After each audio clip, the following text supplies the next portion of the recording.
They're all working.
We're back from closed session.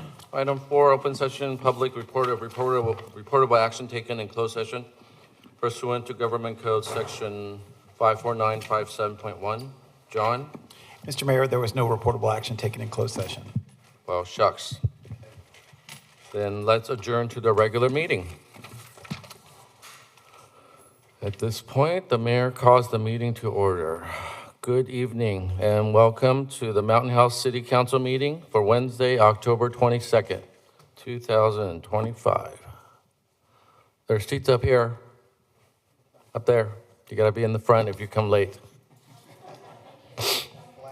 You gotta be in front if you come in late, twins. Why don't we do roll call then, since it's on the agenda next? Councilmember Disco? Here. Councilmember Green? Here. Councilmember Harrison? Here. Vice Mayor Tingle? Here. Mayor Sue? Here. Let's have a moment of silence for all the, yeah.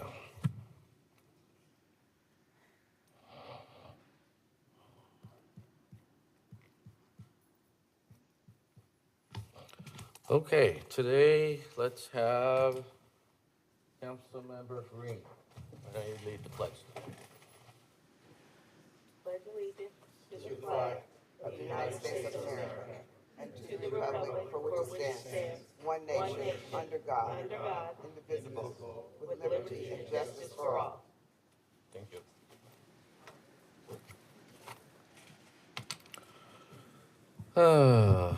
The mayor asks for confirmation of any changes or deletions to today's agenda. None? All right. Oh, Mayor Sue, Yes. just for point of order, tonight there's going to be some of our YAC people are be coming in. If they are running a little late, could we change it on the agenda for the presentation? Because they're early on. So if we could move, Of course. if we could move it, so we'll have them here. We'll be flexible and Okay. go whenever we need to. Okay, thank you. At this point, the mayor requests council member to make a motion. Name is announced. Anyone? Bueller? No? I'll make a motion to move forward. Can somebody second? Second. Motion and seconded. Clerk, could you take roll call, please? Councilmember Disco, Here. Councilmember Green, Aye. Councilmember Harrison, Aye. Vice Mayor Tingle, Aye. Mayor Sue. Aye. Motion carries unanimous. Item number 5 is public comments. The mayor is supposed to read this long paragraph, so bear with me. At this time, members of the public are invited to speak on items that are within the city council's jurisdiction but not listed on tonight's agenda. Each speaker is limited to 3 minutes. Any response to public comments will be included in the next city manager's update and will be posted on the city's website. Under the Brown Act, the council cannot take action or engage in detailed discussion on any item that is not on the agenda. The council may briefly respond or refer to the matter to staff for follow-up. All right, the mayor calls up these speakers in order. There's too many letters in this name. Shirisha Kuruvada Sanvitej. Come on up. You did good. You did good.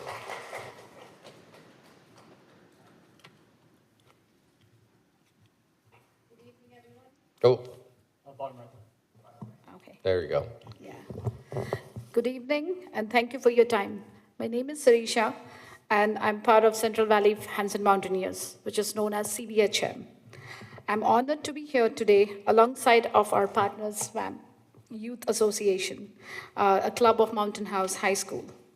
Together, we represent the community, led events for the community, by the community, and as reflected on our website, cvhmcommunity.org.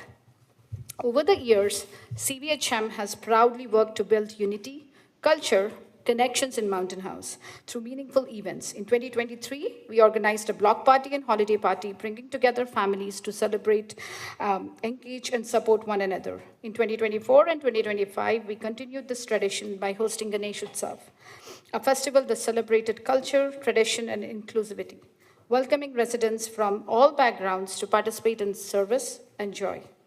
With the enthusiastic support of our partner, we have also planned upcoming impactful community efforts such as winter clothing drives, garage sales, and supporting local nonprofit and various youth leadership initiatives.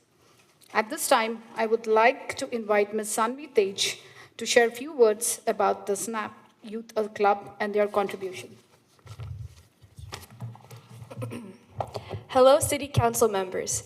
My name is Sanvi Tej, and I am the president of SMAP's Youth Club chapter at Mountain House High School. I'm joined here today by my amazing team members, Sam Kuizan, our vice president, Ahana Elengovan, our secretary, and Diraj Silam, our treasurer. SMAP is a student-led organization dedicated to well-rounded youth development. Our mission is to create leaders who are strategic, mindful, athletic, and passionate. Our goals include serving the community through volunteering and fundraising, promoting wellness by encouraging both physical fitness and mental health, and helping students grow their passions by exploring new skills, careers, and creative interests. We also aim to expand connections by building our relationships with our peers, mentors, youth organizations all around the world. Looking ahead, we plan to continue our 5Ks, host friendly sports matches, and introduce new events like senior center visits. We also hope to expand our partnerships and collaborate with other youth groups such as Skills USA to create an even more positive community impact. Recently, SMAP partnered up with CVHM to address a growing issue in our town, traffic awareness. This year, Mountain House has seen several preventable accidents, often caused by small mistakes from drivers and pedestrians. Our initiative promotes safety through student-created posters and social media campaigns, safety patrols, community workshops on bicycle and pedestrian safety, and data collection to help local authorities make long-term improvements. Through these efforts, we hope to make Mountain House a safer and healthier, more safe and connected place for people. Thank you so much for your time and support. I'll hand it over to Mrs. Kurvada. Thank you so much for your time. All right. That wasn't one name, that was 2 names. I can't read this one. Bad handwriting. Need to?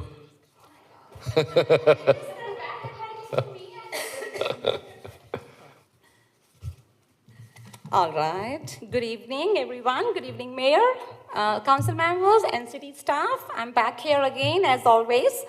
My name is Neetu Singh. You might know that already. I have proudly lived in Mountain House for over 10 years. I'm here today as both a parent and a professional to respectfully raise concern about the transparency and fairness of the city hiring practices. My son, Aryan Singh, applied for an intern position with the city and received no communication other than a rejection letter 2 months later. I personally also applied for a city role which aligned with my experience and had a similar experience. No confirmation of application received, no updates, no interview, no transparency. We are not alone. Other applicants have shared similar stories, suggesting a troubling pattern. This raised concerns about whether city positions are being filled through fair and inclusive process or if internal networks are influencing hiring decisions. I respectfully request a formal investigation into how the intern and the customer service manager position was filled, disclosure on the number of applicants, interviews, and the selection criteria. In addition to the above position, I also respectfully request a broader transparency around the city's overall hiring practices. What policies or guidelines are in place to ensure fairness and promote diversity? How does the city ensure equitable consideration for candidates from diverse backgrounds as taken? And then, at last, the demographic breakdown by race and ethnicity of the current city employees. I requested this data from city managers. I sent few emails to them. They did reply to me with the number of employees and how many females and males are there, but they did not answer my question on the diversity. I can understand this data can be confidential and cannot be shared with the public, but I request that data to be shared with the city council members who are the legal representatives here. This information is essential for residents to assess whether city workforce reflects diversity of our community and whether inclusive hiring practices are being efficiently implemented. As a concerned parent and applicant who had the same experience with the city, I'm deeply concerned that this may be a part of a larger issue and believe it needs to be formally investigated.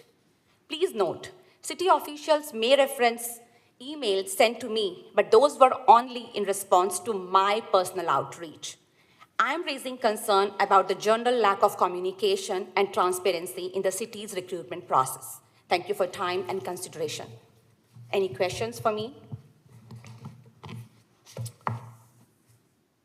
Next is Aryan. Aryan Singh. Yeah. So I just want to give this some of these documents as evidence that I never received a communication. All communication I received is the reply to my personal emails when I inquired to the city. Hello, I'm Aryan Singh. Sounds right, okay. Good evening, Mayor, council members, and city staff. My name is Aryan Singh Rawat, and I'm a senior at Mountain House High School and resident. I'm here to respectfully share my experiences and raise concerns about the city's recent internship recruitment process. I applied for this position in August, and shortly after submitting my application, I received one automated DocuSign notification indicating my document had been signed. However, I didn't receive any future updates about my application, whether they had received it, whether interviews were being held, and any further info on the selection process. And this is, after 2 months, I got a rejection letter with no explanation. I'm the same student who came before and proposed this program and met with the mayor to help develop it. I believe that all people who applied for this program should have received at least updates on when interviews were being held and how interviews were being selected. I'm here to ask, were interviews conducted at all? And if so, how were candidates selected? As a young resident eager to contribute to our community and learn through civic engagement, this experience was disappointing, and I believe the city should work towards further transparency to ensure that all youth applicants are treated with the same respect and consideration. Clear communication and fair consideration are essential to building trust and encouraging future participation in local government. Thank you for your time and attention. Are there any questions? Thank you, Aryan. Next is Sehar Graywall.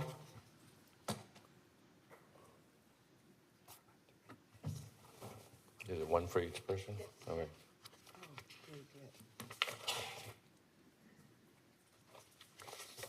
Gotta give you one.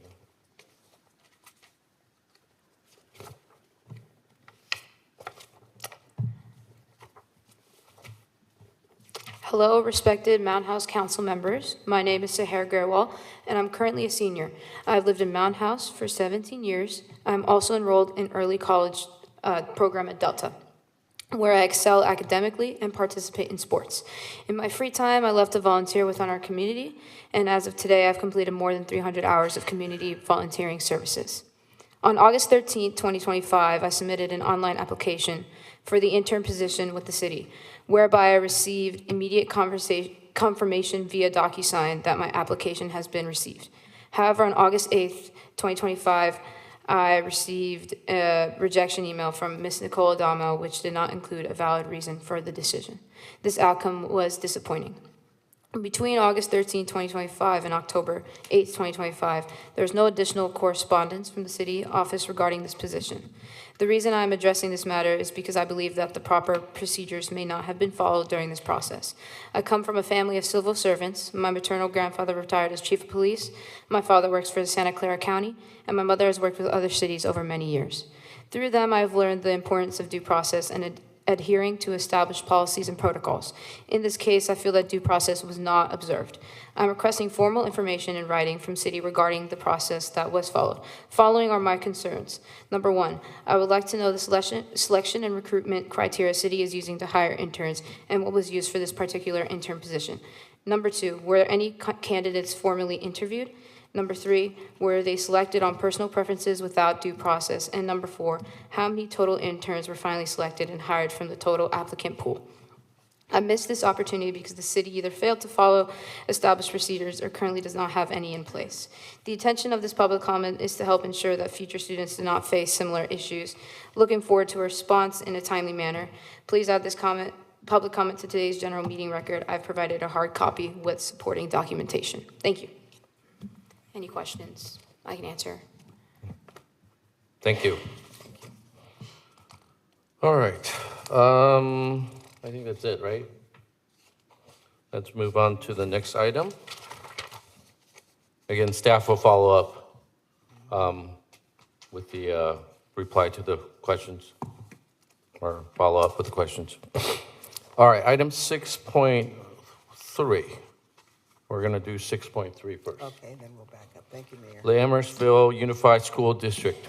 Is there Stephanie Wallace Olson? Oh, there you are. Purple. Good evening, Mayor Sue, council members, Mr. Pinkerton, and Mr. Bacher. It's great to be here with you again. And I'm really excited to report a little bit about Lammersville Unified School District and what's been happening.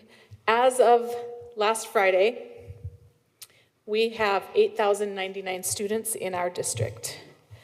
So we are continuing to grow.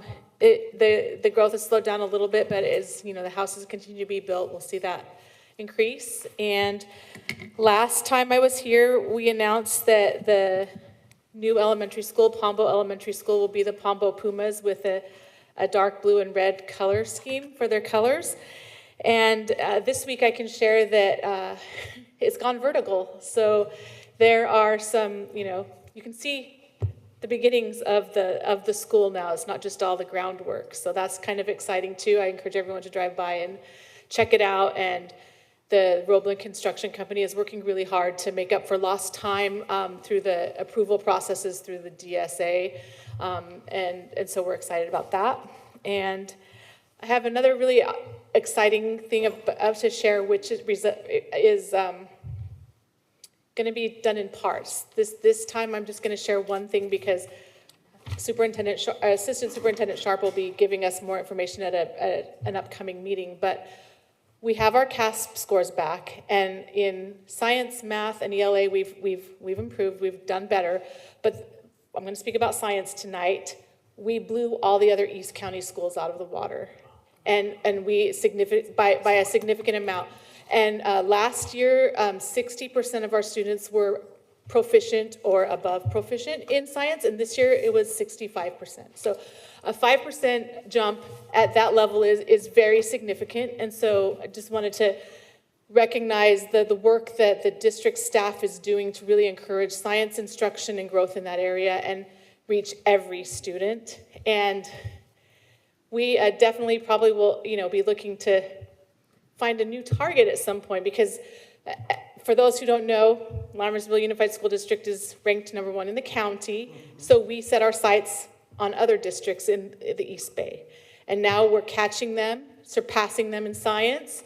And so now, what's next? I don't know, but we are moving onward and upward, and it's really great, and we're very appreciative of all the support that everyone in the community gives us. And finally, I think that, fall sports are wrapping up, so there's no more home football games. In case you were going to catch one, I'm sorry, no more.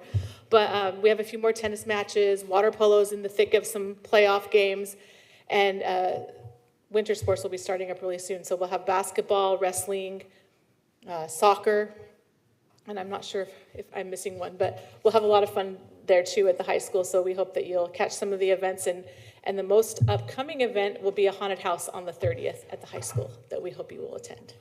And that concludes my report. Thank you. They showed up, okay. All right, now we're going back to 6.1, recognition of the Outgoing Youth Action Committee Council members. Mayor calls on vice mayor to introduce the Outgoing Youth Council members. Okay, at this time, I'd like to ask actually, there are 3 outgoing youth council members, but there's only one person that's here, so we're going to honor her tonight with a certificate of recognition. But prior to doing that, I'd like to ask for our co-chair, or the co-chair that is here, and the staff and the council to come down as we give Ms. Alika Kandrika her award. And I'd like to say from here before we go down is that I'm so proud of all the youth in Mountain House that not only just volunteer, but come forth and show their leadership skills. While being on council, these youth learn all of the Brown Act procedures, they follow the agenda to a T, and they stick to everything, and this is true leadership that they're exemplifying now that will take them throughout. But I'm so proud of I'm going to introduce Alika Kandriki, but the other 2 outgoing members that have not shown up is Arhav Sanarkar and Abiran Maru. But they'll get theirs at a later time. We're not going to wait any longer, because what we do say in the youth committee group is that we don't reward late. So if the council would step down, and also Mr. Juturo come up, and we'll give Alika her award and read it.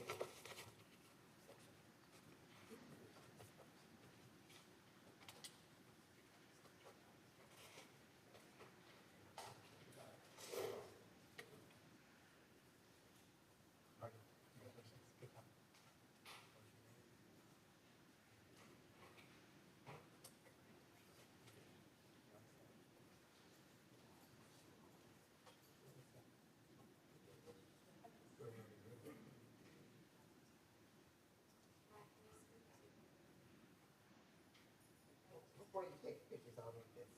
This is a certificate of recognition presented to Alika Kandriki. No, I'm sure I don't need a mic. With sincere appreciation for your dedication and commitment to the Mountain House community for serving as a youth council member for the Youth Action Committee from January 2024 through September 2025. Your leadership is an inspiring example of service and civic engagement for the youth of the community.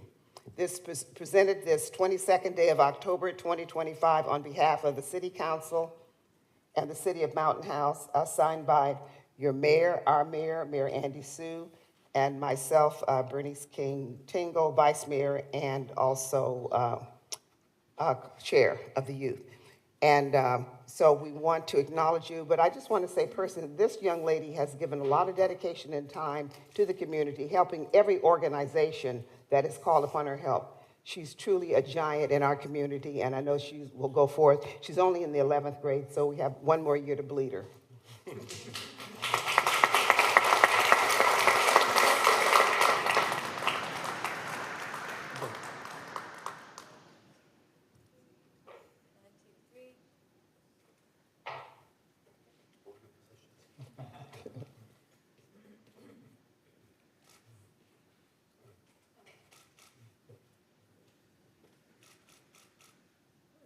Okay. You want to shake your hand? You have anything that you'd like to say? Sure. The Youth Action Committee is one of like the hidden gems in Mountain House. Now it's getting more attention, but I've been part of the Youth Action Committee since I was in the 7th grade, so about 4 years by now. And I'm really, really grateful to Vice Mayor Bernice King Tingle for giving me the opportunity to lead the youth. And it's truly one of the most rewarding and learning experiences I've ever had. And I'd like to thank all the council members, and our YAC co-chair and every single person in YAC for giving me the opportunity to be up here. Thank you. Did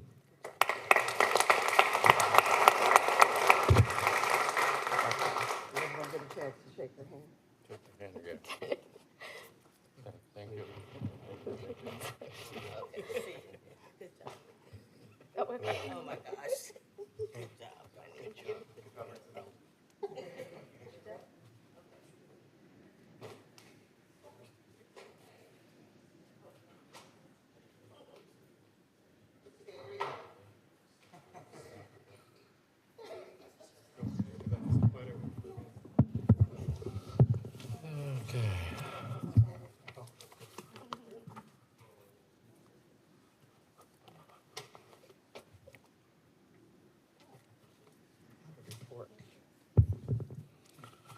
Okay, now we move on to 6.2. The mayor calls on the vice mayor to introduce a member of the Youth Action Committee.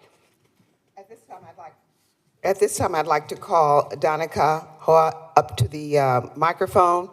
She is one of the incoming council members for the Youth Action Committee, and tonight she will be presenting the monthly report to you to let you know what your youth in this community are doing to better the community, show their leadership skills, and do the best that they can by everybody. Thank you. Thank you. Good evening, Mayor Mr. Andy Sue, Vice Mayor Ms. Bernice Tingle, Council members Ms. Rana Green, Mr. Matt Disco, and Mr. Daniel Harrison, city staff, and guests. I am Danica Hoa, a junior at Mountain House High School, and I am reporting out as the acting representative of the Youth Action Committee. Today's primary focus will be academics, the December membership party, and upcoming events. At our October Youth Action Committee meeting held last Tuesday, the 14th, we began with the Pledge of Allegiance and then reviewed and shared our mission statement to highlight our goals and purpose within the community. We also welcomed 5 new members to our team. Our first main topic was the academics, our tutoring program that runs every Tuesday and Thursday from 5 p.m. to 6:30 p.m. in the TH1 room. There has been a strong turnout, with an average ratio of about 2 students per tutor. Several YAC members have expressed interest in becoming a tutor for the program, and we encourage any high school student who is interested to join as well. Next, we moved on to planning our December membership party. This is an annual party that YAC hosts to boost membership and celebrate our members. This year's celebration is currently planned for Friday, December 5th from 5:30 to 8 p.m., with setup and cleanup taking place 30 minutes before and after. We discussed plans for food, decorations, and a variety of fun activities and games. Members suggested creating our own decorations to add a personalized and creative touch instead of purchasing them. In addition, we are planning to create and donate cards as part of a community service activity during the event. Signups will be sent out through an Evite to maintain a proper list of the number of attendees and ensure we prepare enough food and supplies. We also discussed upcoming volunteer opportunities, including the CVGCA Diwali event happening on October 26th at Cuesta Elementary School. This event will run from 10:30 a.m. to 3 p.m., and we will be providing 7 to 8 volunteers to help. Furthermore, during public comments, we heard about a Mountain House FTC robotics team that will be hosting a free tech fair for the community on November 2nd. The event will be indoors and will be needing 10 to 20 high school volunteers to help out. More information about this opportunity will be shared soon. That concludes our report for this month. Are there any questions? Vice Mayor? No, I don't have any questions. I was there. But are there any questions from the board? And if not, I want to thank you very much for coming out and giving a thorough report as to what the youth are doing, what the youth in our community are doing to advance themselves and advance the community. Thank you so much. Thank you, Ms. Tingle. Thank you, everyone, for your time and patience. Great job. All right, I lost my agenda. What's next? Just kidding. I can't see my agenda. 6.4, a proclamation proclaiming September and October 2025 as Hindu Festival months. I'm going to call on the members of the Central Valley Hanson Mountaineers, and I'm going to read this. Actually, let me read this first, and then we can all come up and take a picture. It's very long, so give me like 20 minutes. Proclamation, Hindu Festival Month. Whereas the City of Mountain House values the cultural diversity of its residents and honors traditions that strengthen community bonds and mutual respect. And whereas the Hindu, Sikh, Jain, Buddhist, and South Asian communities celebrate important festivals in September and October, including Ganesha, Utsav, Dussehra, Diwali, which symbolize new beginnings, the victory of good over evil, and the triumph of light over darkness. And whereas these observances promote cultural understanding, interfaith dialogue, and civic engagement as neighbors come together in prayer, service, and celebration. And whereas the organization CVHM, Central Valley Hanson Mountaineers, has played a key role in promoting awareness, organizing inclusive community celebrations, and strengthening cultural connections across the Central Valley and Mountain House. And whereas in October 2025, Governor Gavin Newsom signed Assembly Bill 268, designating Diwali as an official California state holiday beginning January 1st, 2026, marking the state's recognition of the cultural and spiritual contribution of Hindu, Sikh, Jain, Buddhist, and South Asian communities. And whereas the City of Mountain House recognizes that celebrating cultural heritage fosters inclusion, understanding, and civic pride within a growing and diverse community. And now, therefore, the City Council of the City of Mountain House proclaims September and October 2025 as Hindu Festival Month and encourages all residents and organizations to celebrate these traditions and promote unity, learning, and respect. Dated this 22nd day of October 2025, signed by the Mayor of Mountain House. All right, let's go.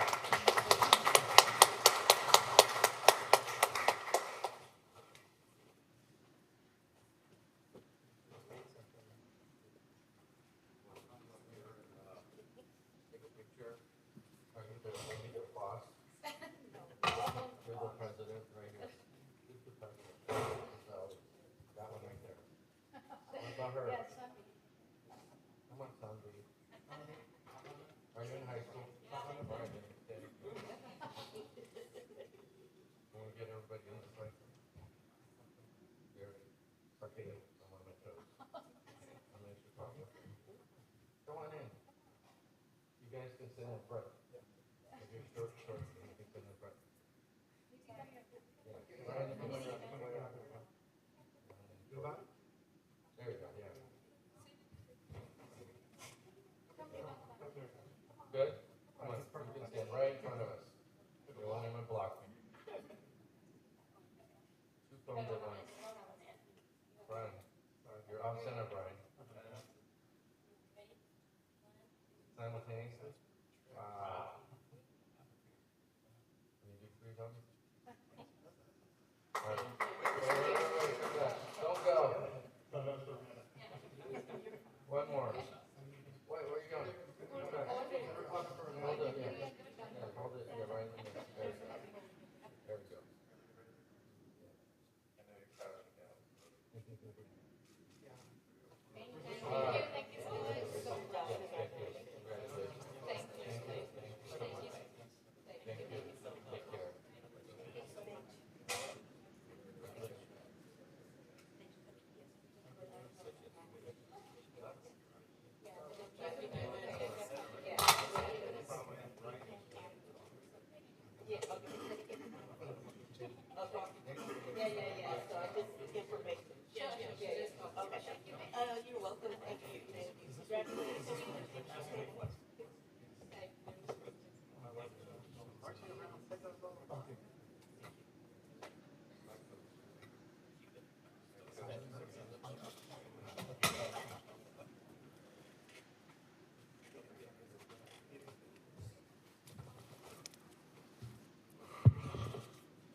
I'm in the wrong chair. Who marked these things off my agenda? Huh? You had to make a change. I don't see it. All right. Let's move on to 6.5, presentation on the public safety and monthly report from Rank Security and Mountain House Police Services provided by San Joaquin County Sheriff's Office and the Mountain House Fire Department, and EMS services presented by Friends Camp Fire Department. All right, Rank is first on this list. Come on up.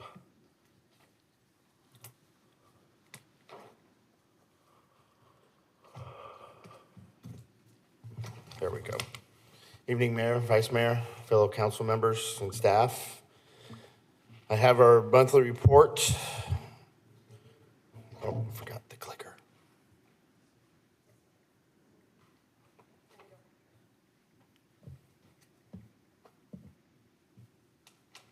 It's blank.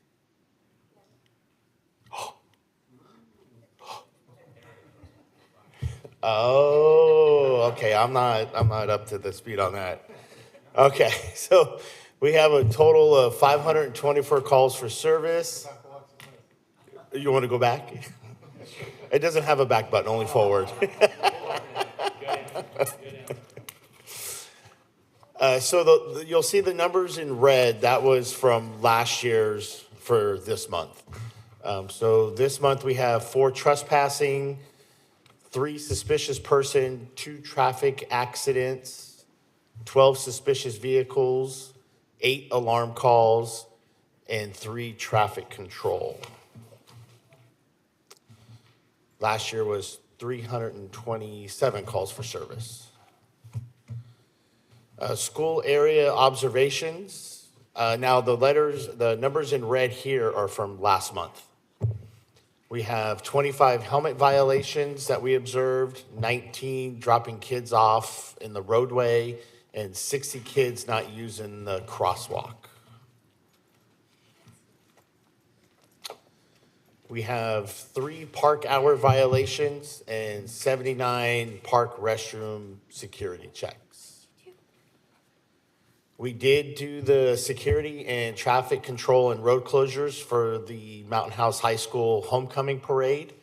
And we also assisted with the road closures and security for Park and Rec's senior wellness event they had out at Central Park.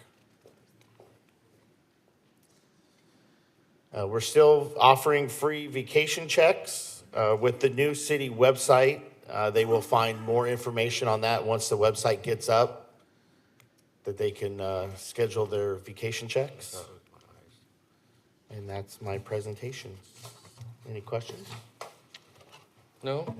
Negative? Thank you. Thank you. Who's next? Lieutenant Armando, are you here today, Armando? Está aquí? I'm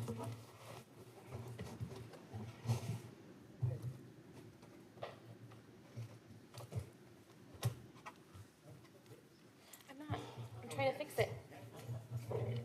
It's fixed. It's fixed.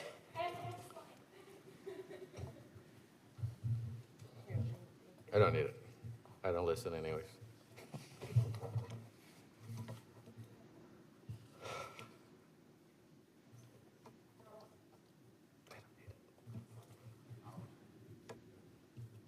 Vamos.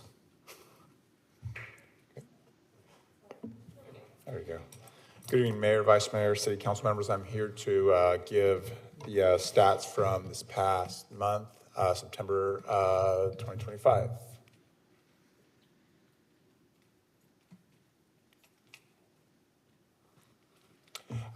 Calls for service for this past month, 863.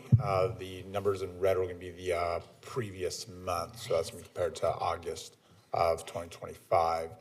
Reports taken 263 compared to 311 the previous month. Traffic stops 113 to 171, again compared to the previous month. Citations issued are at 185 to 228 the previous month. Of those issued, stop sign violations were at 39 compared to 41. Parking citations 24 to 16.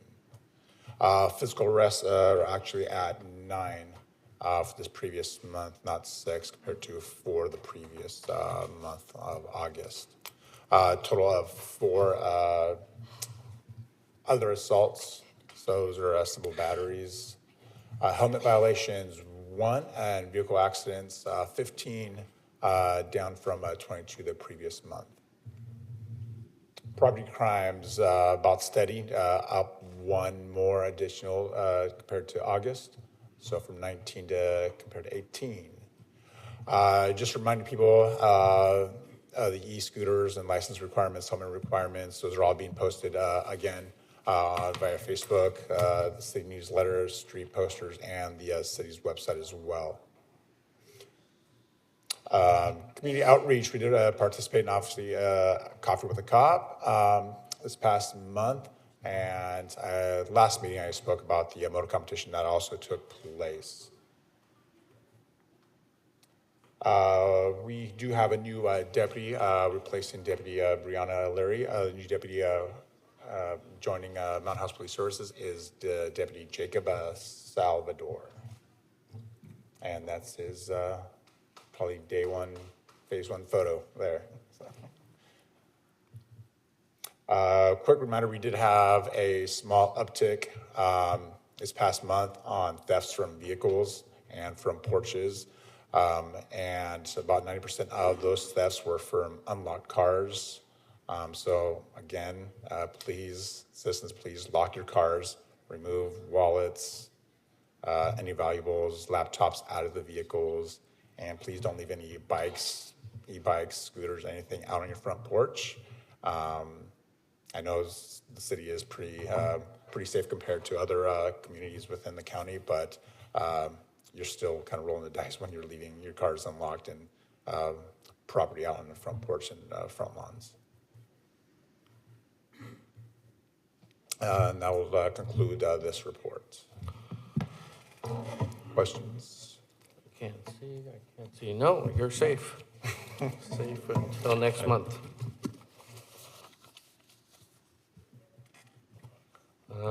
Fire. Robert? Ooh, you're getting promoted, huh? I knew Robert way back. Yes, sir. Good evening. My name is Captain Robert Sickmo with the Mountain House Fire Department. I'm going to be delivering the report on behalf of our Fire Chief, Marty Cornelison, who unfortunately couldn't make it today. So in the month of September, Mountain House Fire remained actively engaged in both emergency response and community outreach efforts. We responded to a total of 98 calls for service throughout the month, And beyond emergency operations, oh, you guys are ahead of me. Beyond emergency operations department also provided several community engagement initiatives, including fire prevention month activities, school assemblies, promoting fire safety education, community CPR, and stop the bleed classes, as well as instruction in our department's new hire academy. As you can see on the screen, our total calls for service compared to September of last year, we had 55 EMS calls, 5 fire calls, 6 service calls, 17 false alarms, 7 mutual aid, and 8 traffic accidents.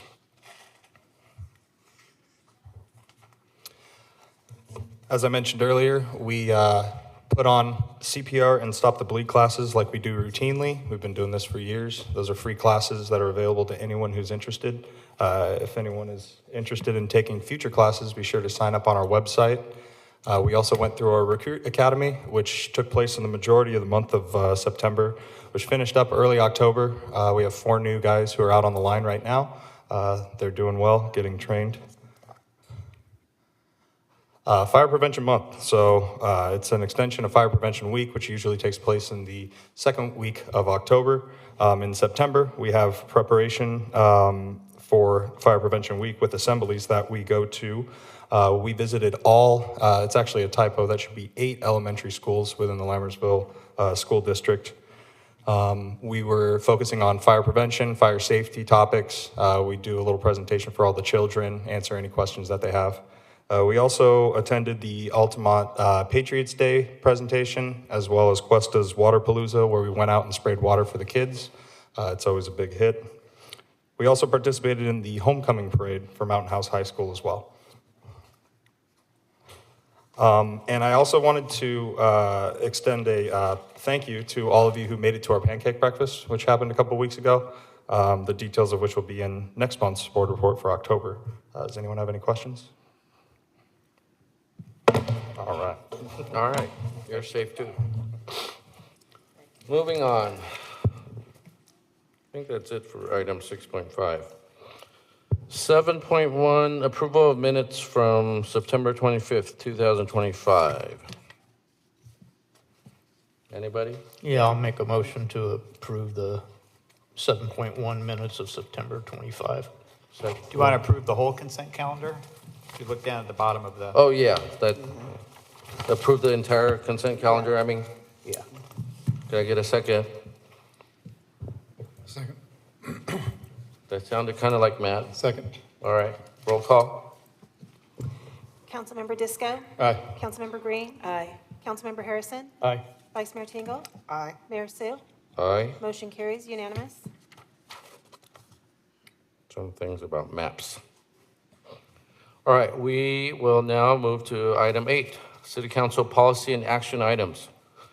8.1, authorize the city manager to execute agreement A2526-44 with the San Joaquin County Assessor's Office and agreement A-2526-43 with Bruce Harris and Associates to provide GIS services. Matthew? Well, I don't think they spelled your name right, but it's okay. We know who you are. Okay, that works. All right.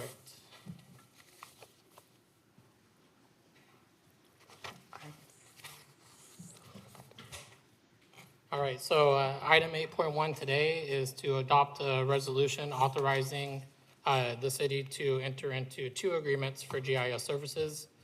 The first agreement would be with the San Joaquin County Assessor's Office for services through June 30th, 2028 in the amount of $110,000 with an optional 2-year extension through June 30th, 2030.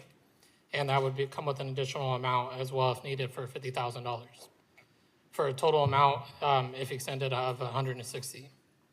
The second item is to execute an agreement with Bruce Harris and Associates for GIS services through June 30th, 2028 as well, with an initial amount of $120,000 and an optional 2-year extension through June 30th, 2030.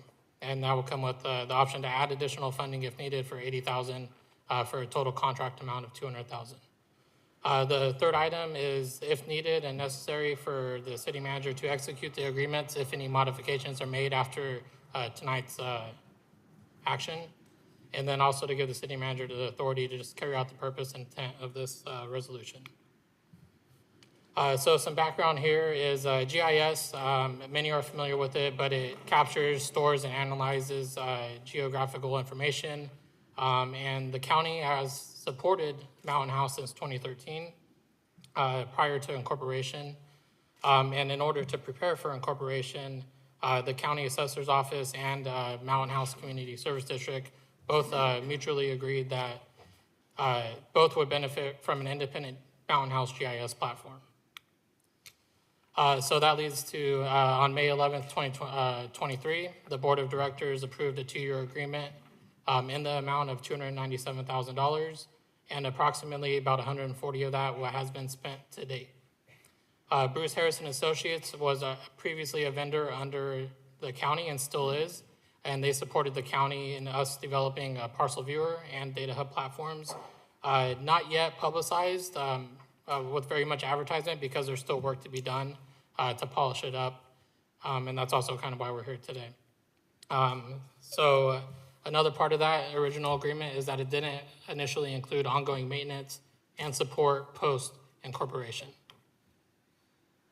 So with the city's growth overall, the demand for a robust GIS system has grown, one for both staff and city residents.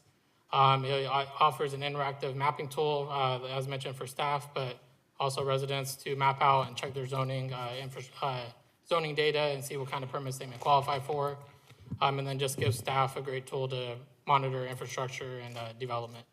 So this ultimately will streamline permit processing, improve service delivery to residents, and also integrate with future operational platforms that are probably coming our way pretty soon.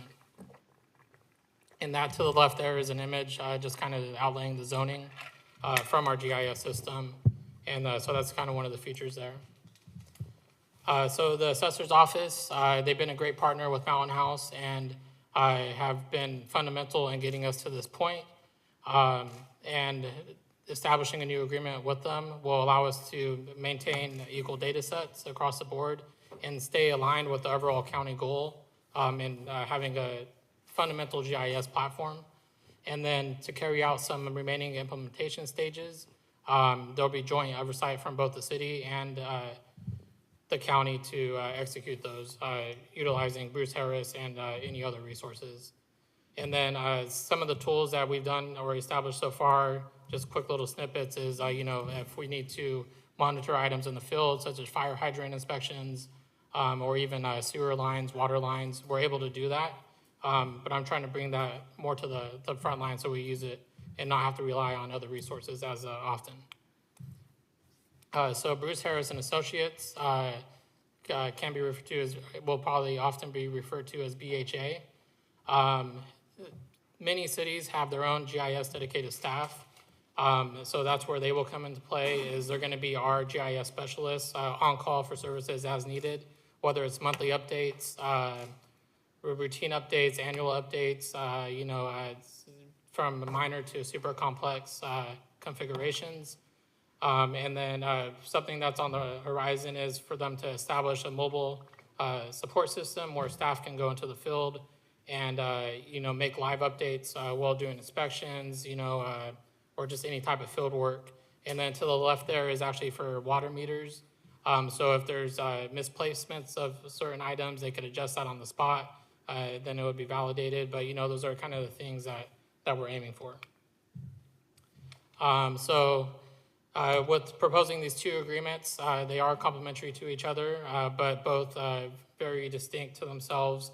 The county will always have resources and tools that we will need to kind of keep aligned throughout time. But for the most part, Bruce Harris will handle those on-call services, and then the county will kind of be there in the background for support as needed.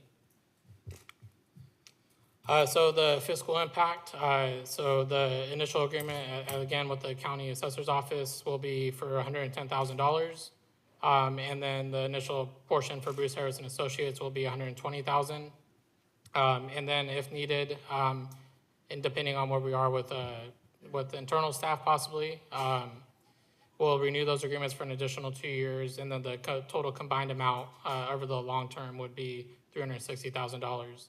And then and then also with this cost savings from our prior agreement of $150,000 that wasn't expended, it's kind of a cost savings for the last 2 years. And then also, as mentioned earlier, other cities have their own GIS staff, 3, 4, maybe more on the books full-time. Since we don't have that, here already is a realized, I would say, cost savings to have them as needed and as we grow. So again, the recommended action tonight is for City Council to adopt a resolution authorizing the city manager to execute an agreement with the San Joaquin County Assessor's Office and Bruce Harris and Associates for an initial roughly about 2.5-year term, and then allowing us to extend those agreements if needed. Any questions? I can't see your light, Dan. Wave at me if you're... Councilmember Green? Yeah, you said there's some things that still need to be worked out in this plan. Can you? Yeah,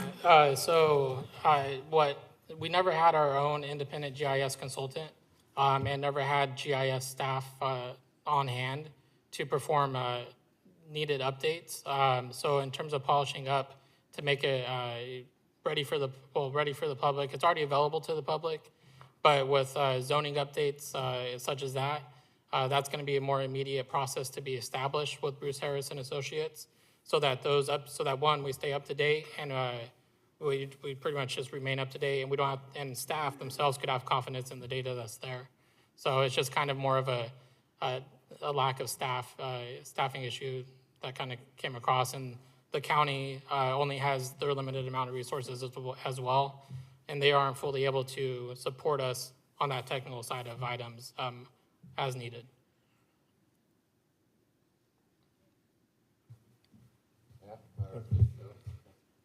Okay, so thank you for keeping costs under the projected amount and budget from 2023. What are the chances of you guys coming back anytime in the next 5 years and exceeding what? Is this the allotment you guys are deadlocked into, or is there at the current projected scope of growth and lots and measurement as we scale out for the remaining bits of land that are going to need to get mapped? Yeah, so there's actually a process that's been a minor process that has been established with the county for those type of updates. So they're already actually uploading data on a monthly basis into their system, and it directly ties to ours. Now that's for minor stuff related to APNs or CITES information. So that stuff is very low cost maintenance. It's really more for things such as related to like the general plan that we're aware of. So getting those in there and getting them easily accessible, one to staff, the public, and consultants that assist us along the way. So for more bigger, heavier lifts, but for such as development growth, I don't see us. I know that our reliance on the county will depreciate a little bit. And then the need in the future will have to be reassessed, whether we actually even hire our own GIS, technical experts. I myself have a minor background, but when you get into that whole world behind the scenes, you need somebody that knows what they're doing, and that's somewhere maybe in a few years we might be there. So, And just in layman's terms for everyone in the room and watching, can you explain just real quick what is GIS and how does it work as we scale and grow and plot and maps change and development happens and permits get issues? Like, where do you guys play in the mechanism or the cogs of this, this timeline? Yeah, so, GIS is a tool for everyone, and especially for staff. So permit processing in the rapid growth that we're seeing, we're relying on the county's GIS platform. Once we could have our own, and staff is, we could rely on the data there. It'll be both efficient for staff to review permits, process permits, which will make everybody happy. And then it's just an overall interactive map. So if you want to see updates, pending development, that may be an option that we incorporate into there as well. You'll be able to see final maps. So instead of probably some of the requests that we get about what's possibly being built somewhere else, that information if publicly ready, could be accessible there, as well as certain documentation related to certain parcels, certain sites. So again, just a time saver for the public and us. And then, so pretty much it's just just a great tool to, just much like Google Maps, right? We use Google Maps or Apple Maps day to day. This is bringing that and just making it ours. Making it show what we want it to show without ever killing it, but also making it the best it could be for Mountain House.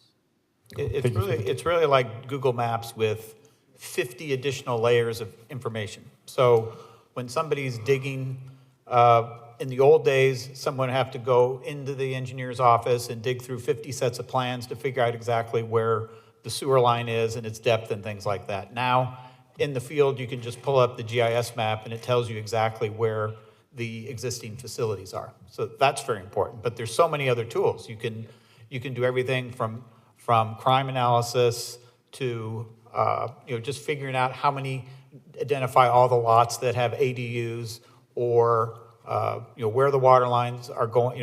Everything to do as cities.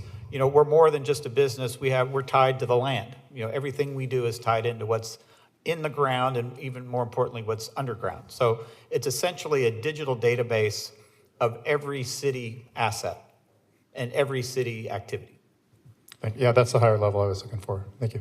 Yeah, and then to kind of piggyback on that is down the road, there's going to come a point when the information that we do provide on there, it may not be public information. So there'll be restrictions, permissions restricted to staff access to allow us to do our job, but also still give the public the information that we think that they should have on a day-to-day basis.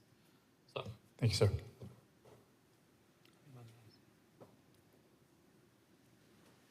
Question? Yes, just for clarification.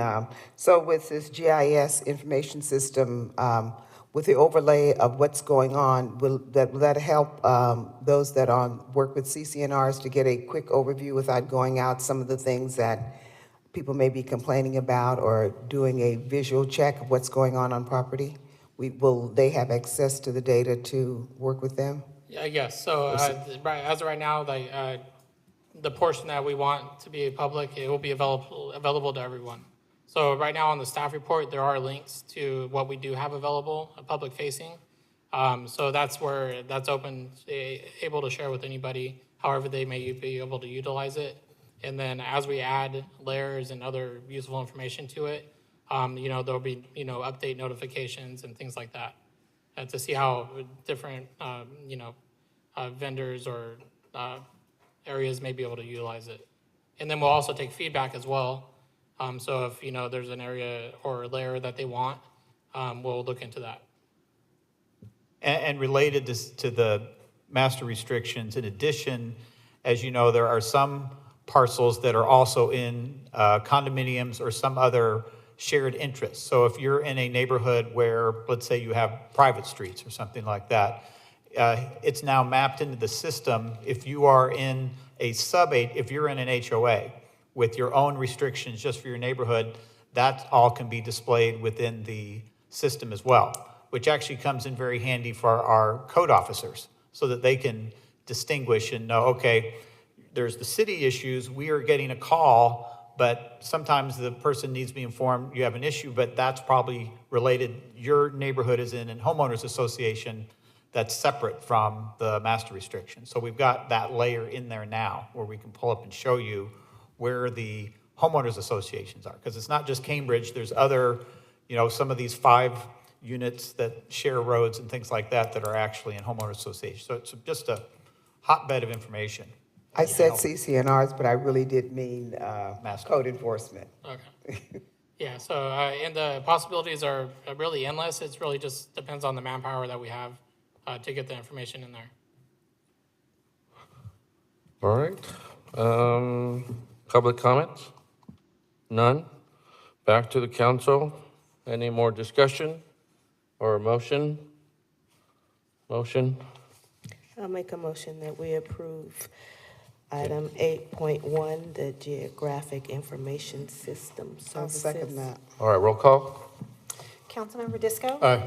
Councilmember Green? Aye. Councilmember Harrison? Aye. Vice Mayor Tingle? Aye. Mayor Sue? Aye. Motion carries unanimous. All right, let's move on to 8.2.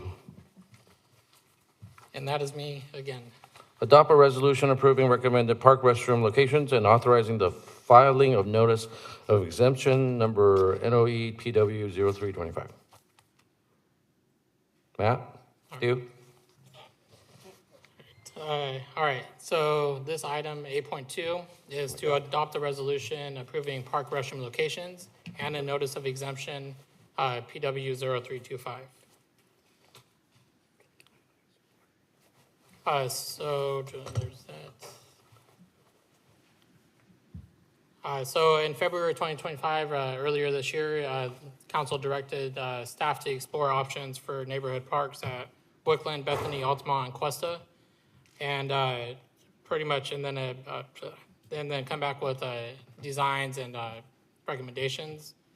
On August 13th, 2025, staff presented 5 different restroom options for consideration. They included rental, modular, and new construction types.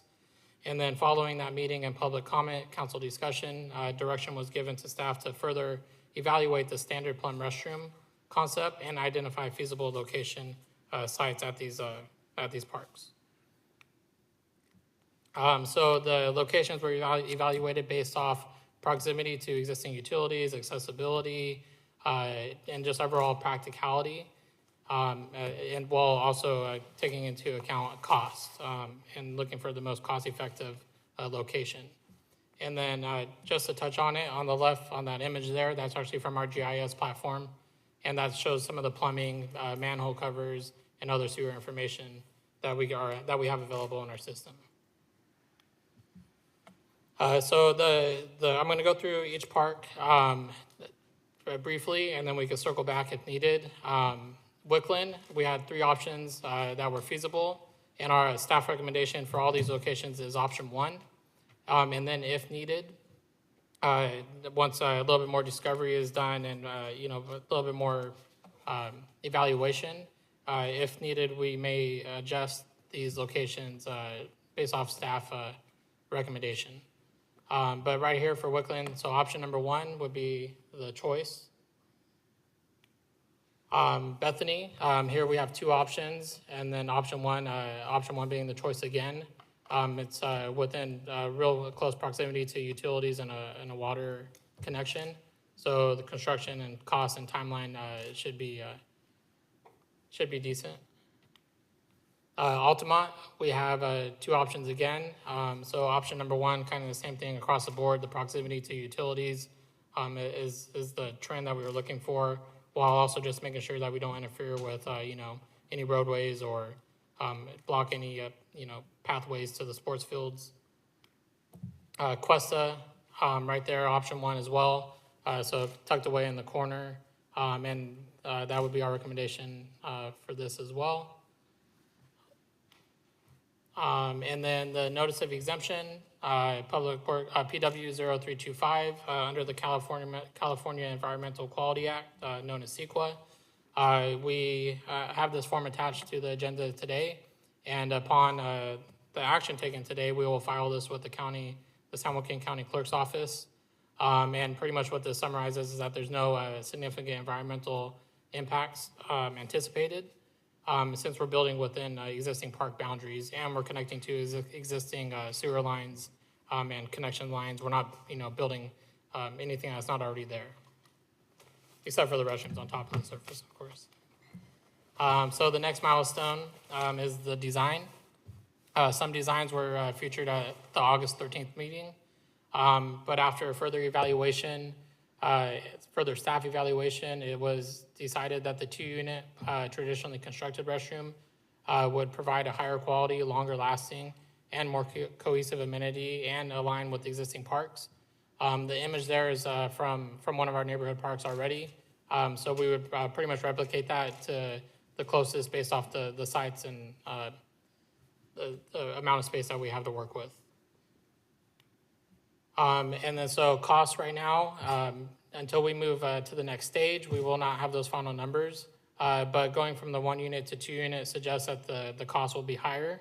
However, once we dig in a little bit more and finalize our design and look into the locations, we'll return to council in early 2026 with all those final materials, including the cost and funding source recommendations, and then our request to appropriate funds and award a construction contract at that time.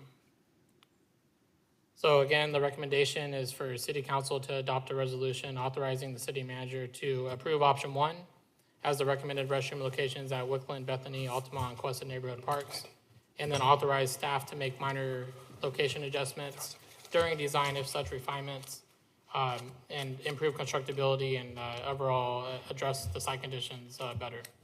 And then approving the notice of exemption under the California Environmental Quality Act for this project, and then authorizing the city manager to take any and all necessary action to carry out the purpose and intent of this resolution. Councilmember Disco has a question. Yeah, could we pull the maps back up, starting with Wickland, please, for location? Which part? Yeah, Okay. we got the first one. My feedback on option 1 is it's right on the corner. The Little League does a lot of their end of the season activities there, and that would take up kind of half of their footprint, albeit once a year. But it's also front and center. Same thing for coming into town. If you come through Wickland Crossing, you're welcome to Mountain House in the first area where you can actually see houses past a brick wall with a bathroom and blocking our beautiful gazebo. So I would move to prioritize option 2, in my opinion, as the primary, and then option 1 as an absolute secondary if it comes down to costs. But I speak for myself when I would absolutely vote against option 3, even being a considered location. Moving on to Bethany, same situation as option 3 in Wickland, and also option 1 that you guys had for Wickland is front and center. Option 2 there is right on the corner in a very high traffic area, and my house is right in the top corner of that, and I would prefer not to have to walk by a restroom at the corner of my intersection every day. So option 1 is my favorite here. And then on Altamont, again, we have a restroom on a very high traffic, semi-high traffic street, Ventura, right on the corner, whereas option 1 is a little more hidden by the tree. So I opted based on my suggestions for locations, all based on visibility and keeping those kind of out of sight, out of mind, because nobody wants to be driving around town and stare at a bunch of brand new bathrooms, even if they're nice. And then same thing here, option 1. Anything on the corners, it's just, we have beautiful parks and beautiful amenities, basketball courts, gazebos, baseball fields. Why block those beautiful fields with a new obstruction when we have these nice tuck-away areas like here, option 1, Wickland, option 2, and Bethany, option 1. So that's just my feedback. Thank you. Vice Mayor? Thank you very much, and thank you for the report. So in each of these examples, for all the various districts, parks, the staff has suggested option 1 as being the best option.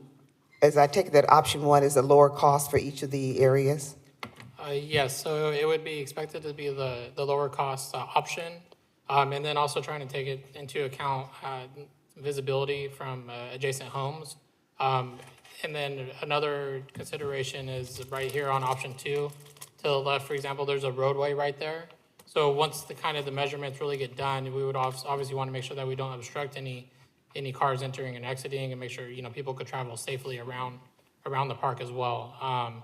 So those are things that will. That's what we're asking for today, is proceeding with option 1, and then pivoting, if needed, once really a crew gets in there and starts really further evaluating. Okay, and that was the second part of my question, and thank you, you've already answered that. You've always given now your best educated guess that option 1 would be the most cost-effective, and being that in most of these places, especially Wickland, there were for years and years and years, there was the blue eyesore, and we dealt with that, so I don't think your suggestions are bad at all. They will be stationary buildings, and if it's cost-effective, and that's what we are here to do, save taxpayer dollars, and looking the way they are, I think it's a good idea. They're near the diamonds. They're in a good area. So you've answered the question that if something comes up in your analysis that there are problems with any of the option ones, then you will default on to option 2 or 3 if need be. Realize that our costs would inflate it and go higher, but this is your best educated guess to use one.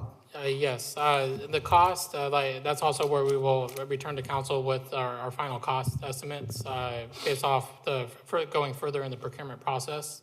So right now, what we need though to move on is to finalize these locations so that vendors and contractors, they know what to evaluate and how to properly submit a proposal based off, and they'll dig deeper into the distance and proximity to utilities, the water lines, because there are a lot of these options. There was one that's closer to the utilities, whereas the water connection may be further. So it's really just trying to find that middle ground. And you'll evaluate all that because that makes sense to me. You want to be closer to water lines because building any new conduit going any place is quite expensive. But I'm sure that you'll bring back to us an evaluation. But my initial view is your option ones do look good because of the key points that you've mentioned close to utility lines, water, and those types of things that are essential for toilets. Thank you. Councilmember Green? I'm just curious, why did you guys switch from the singular bathroom to the double bathroom? I think it's a good idea. I'm just wondering. Yeah, so that was actually in a consultation with some of the city engineers and their recommendation. And then the recommendation also came with just a uniformity across the city, right? We have some nice restrooms at our parks already, and 2 units, thinking about it more is with 1 unit, it's, somebody's always gonna be waiting for the restroom, so moving in this direction will allow us to, one, maintain these more equally as well, hopefully with some cost savings, because that's also part of the research and the pricing that will go into this, is to align the parts that are used so that they kind of are in sync across the board. So that one, we either always have them on hand or the vendor that we select always has them readily available if needed. I think it's a good choice. I think it's a good idea. Thank you. Any other questions? No public comments? Negative. Back to the council for discussion or motion? Motion, go. I'll go ahead and make a motion to approve 8.2 to adopt a resolution approving recommended park restroom locations and authorizing the filling of notice of exemption number NOE-PW 03-25. I second. All right, roll call, please. Councilmember Disco? Aye. Councilmember Green? Aye. Councilmember Harrison? Aye. Vice Mayor Tingle? Aye. Mayor Sue? Aye. Motion carries unanimous. All right, let's move on to 8.3, reschedule the regular city council meeting of November 12th, 2025. Is this you, Margaret? It is. I'm just waiting for the PowerPoint to come up.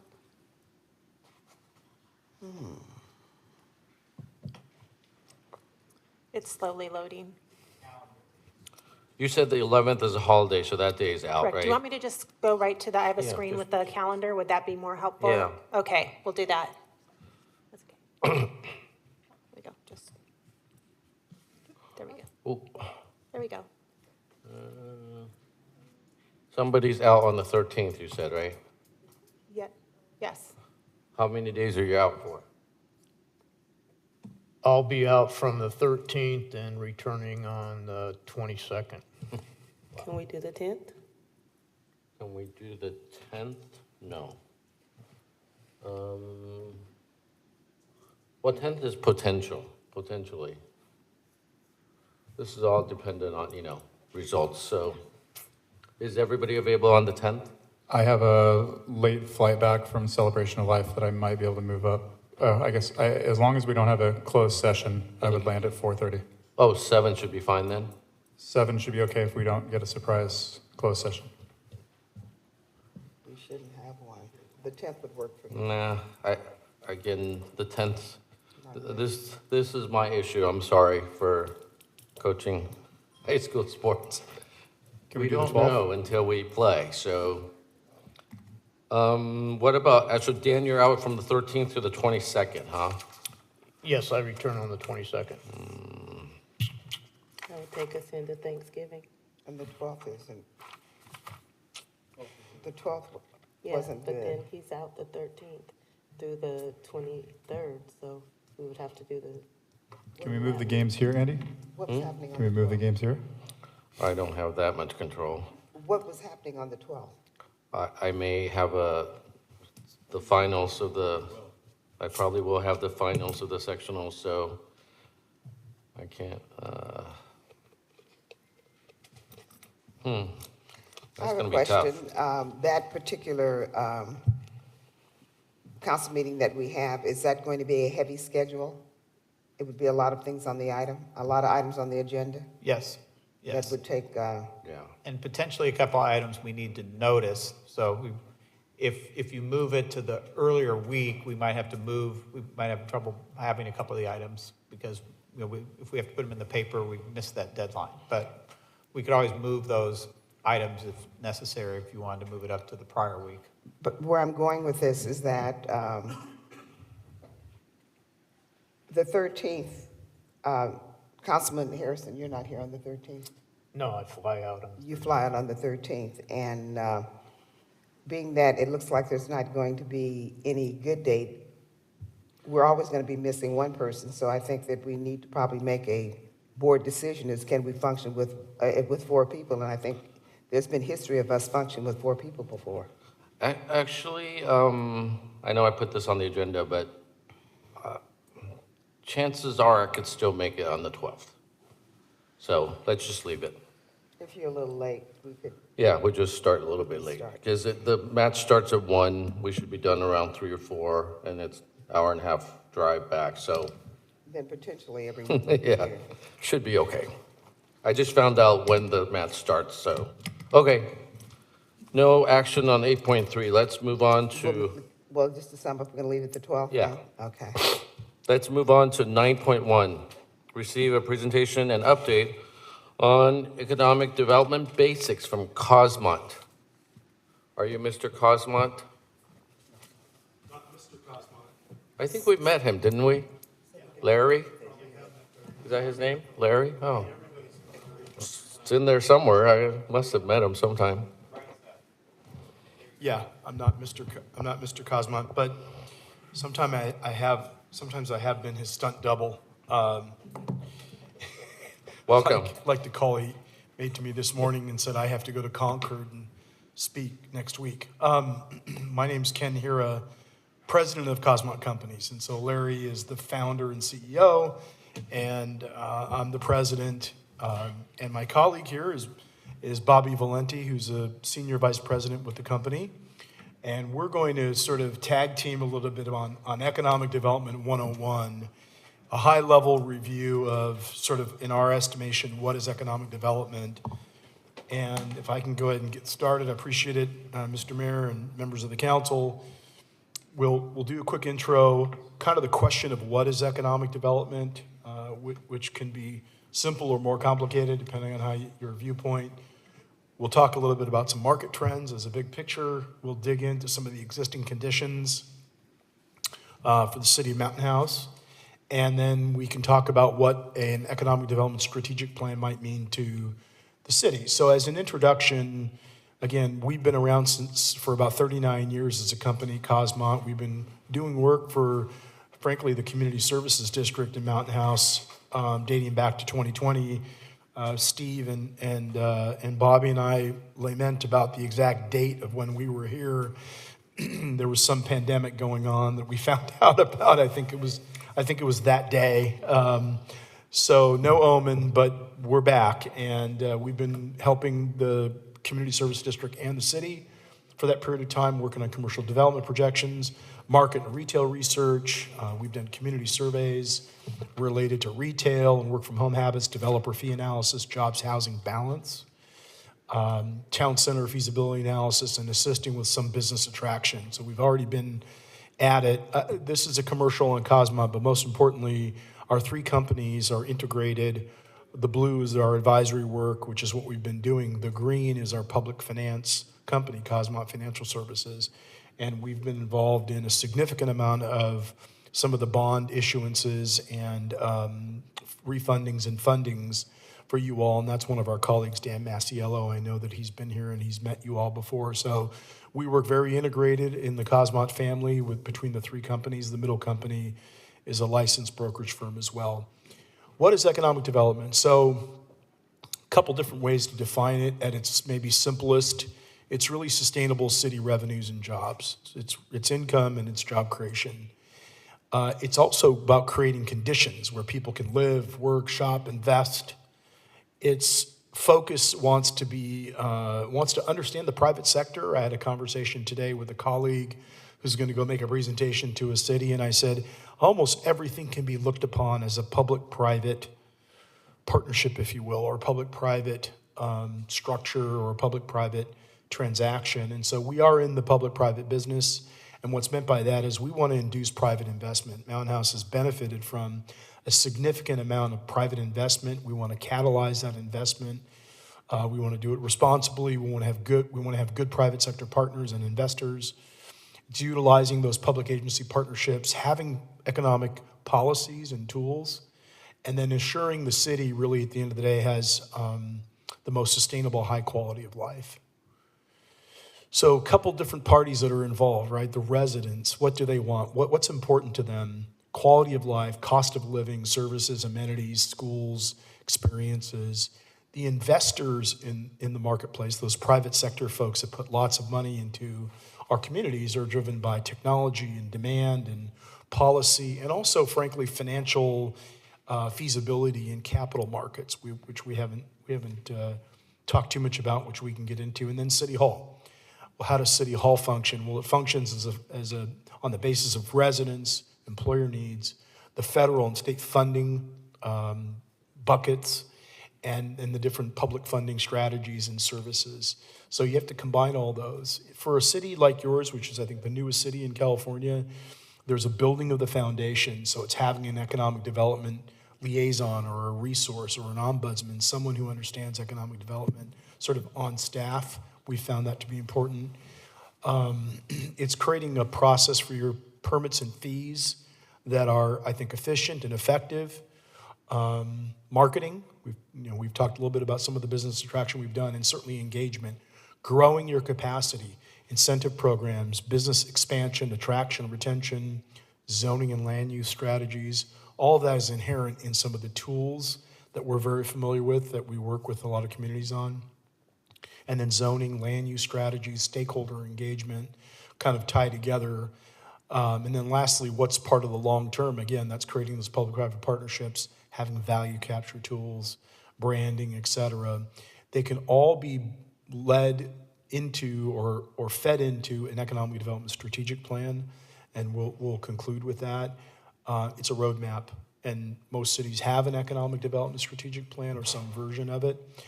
So it could be important for you all as you're forming your future. This is the notion here is what we call the land use revolution, and that what's meant by that. I came up with that a few years ago, and everything's changing. Every asset class is changing. I have a strong retail background. Retail's always been changing, and there's a whole history of retail which we don't have time to go through.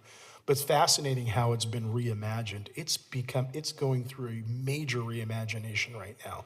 I'll talk a little bit more about that. But every asset class is changing. Retail and industrial have now become kissing cousins. What do we mean by that? That means that we're getting a lot of stuff that come to our front porch. And how does it get there? It gets there through fulfillment and e-commerce and last mile delivery. We're doing an industrial study for a city in Orange County, which is fascinating. We're just starting on it. We're going to learn as much about that analysis as the city is, because the current day of industrial, it can't be defined as a homogeneous asset class. We see the big boxes south of 205. We drove all of Tracy today, all of Mountain House today, Bobby and I, and it was just really mind-opening, if you will, on all the asset classes and what's going on. All that industrial is like feeding the world of retail, so they've become these kissing cousins. Residential is frankly, it's an economic driver. You have a lot of great residential in your community. It's been driven by residential. We could spend a whole hour talking about what residential is to a community, and I'll talk a little bit more about it, but also office. I mean, the commuting patterns on the 205 going into, I guess, Silicon Valley have changed dramatically. From that pandemic period, we've done the surveys. The surveys tell us, are people commuting? How many days are they commuting? Are they in a job that's commutable? And are they actually sticking around? And it's really impacted local neighborhoods. Maybe it's the sandwich shop, maybe it's the dry cleaner, maybe it's the services, maybe it's the daycares that, there's an impact to them based on folks commuting very differently. There's a work from home phenomenon that has quite changed the patterns for most cities. And that 5-day-a-week concept, unless you're an essential worker or somebody that has to be in an office, it's not going to go back to that 5-day-a-week. In fact, Steve and I were talking earlier, the whole 440 and the 1080 or whatever it is, that started years and years and years ago. And so, the office market has really faced some big challenges right now. And quite frankly, in your case, you don't have an explosion of office. Other cities have major office inventory that they need to be really worried about. So you don't have that to worry about. And I got to tell you, going back to retail for a second, I'm not sure if I had a mall in my city, I'd be a very happy camper. And what I mean by that is you have to worry about what's happening in every mall across our country. I'm probably involved in a dozen mall deals as we speak, from beginning to middle to end. And we walked the Tracy Mall. No disparaging comments, but the format of that kind of retail is over. It's done because the department stores are obsolete. And that's what was driving all that traffic. The Sears, the Macy's, the Mervyn's, they were all driving the traffic in the mall. So all retail isn't the same. Your retail is clearly neighborhood driven.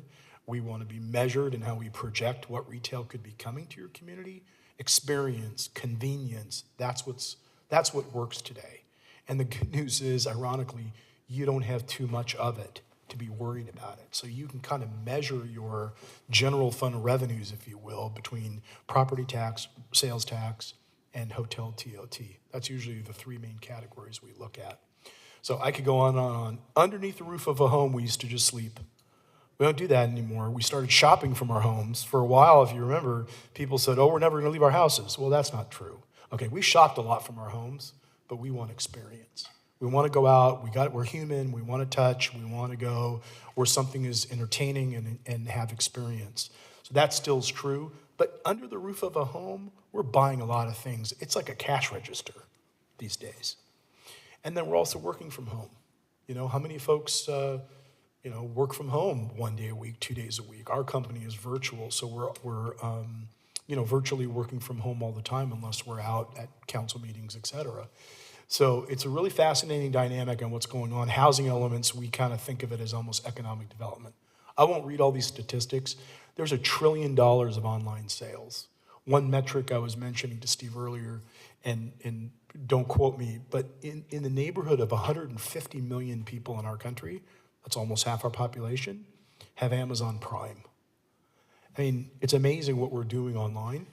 And then again, the more we do online, the more we want to go out to have an experience. That gets back to the restaurant business, the food and beverage business, the grocery business. Those are the things that are really driving, I think, the consumer. New world of industrial, a lot of jobs. There's some sales tax coming out of industrial. Obviously some regulatory challenges, et cetera. And then the growth is really driven today, we think, industrial by AI, data centers, logistics. Office, the world of office is not coming back. We all have laptops. We're all doing things from home. Teleworking is reshaping. I think we're going to be updating your survey on where people are going. And then lastly, this project financing. We're in a really challenging capital markets circumstance right now. High cost of construction, high cost of interest. It won't stay the same. We're in a cyclical business. The economy goes up and down. Right now, there's some challenges, also with some oversupply. You got oversupply of office, and quite frankly, we have oversupply of retail. And we can share some more of those metrics. Before and after. Before, we were focused on creating sales tax revenue chasing big boxes. Today, what we should be focused on is neighborhoods, curating retail, right sizing, right zoning. Think about how residential and retail are blending together. There's a lot of blending going on. I use the term blended use instead of mixed use. Secondly, creating local jobs. We're all about large office complexes. That's changing. It's really about the teleworker and really the intelligence levels of the workers in town. All the wallets aren't leaving every day. Third, the industrial used to be this sort of smokestacks and, kind of not a very friendly asset class. The industrial today is getting cleaner. It's getting smaller, if you will. I know there's big boxes, but there's R&D, there's last mile. And so it's really infill, it's online delivery, it's workforce training, it's job creation. And lastly, residential. It's not a fiscal loss the way it used to be, obviously concluded. And so there's a lot of demand based on higher values of residential. Again, a lot more going on in the home. So it's really an economic driver, as I mentioned.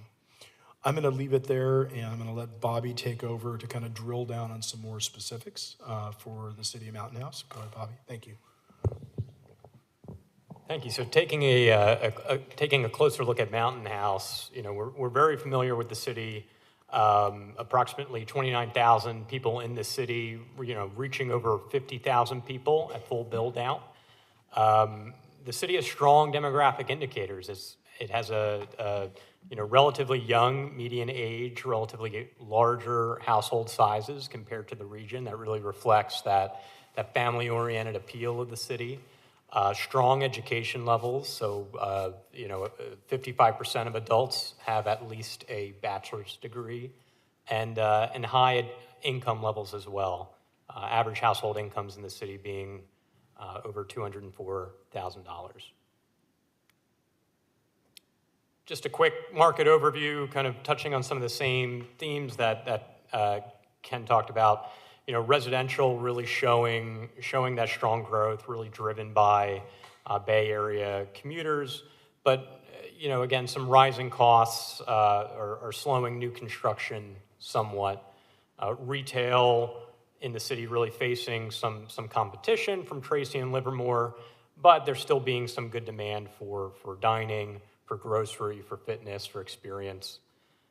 The region being a hub for logistics and e-commerce, with some slowing in industrial activity somewhat right now, but still some optimism into the future. Some hotel development that's happening both in Tracy as well as Livermore.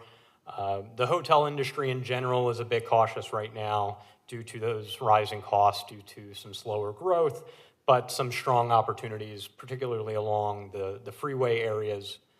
And then the office market, again, it's a mid-sized market. It's generally older stock with limited new construction and some higher vacancies in the East Bay. And again, those telework impacts are really impacting new office development, but potentially some limited opportunity for medical office, smaller medical office, some smaller professional office space. We really want to drill down and talk about two specific challenges that face the local market. The first being some trade area issues. So one challenge is that larger scale retail development, larger scale office, vertical mixed use projects, those really depend on dense trade areas. So large customer bases, high spending power, and then these anchors of activity that drive activity throughout the day, throughout the week, and throughout the year.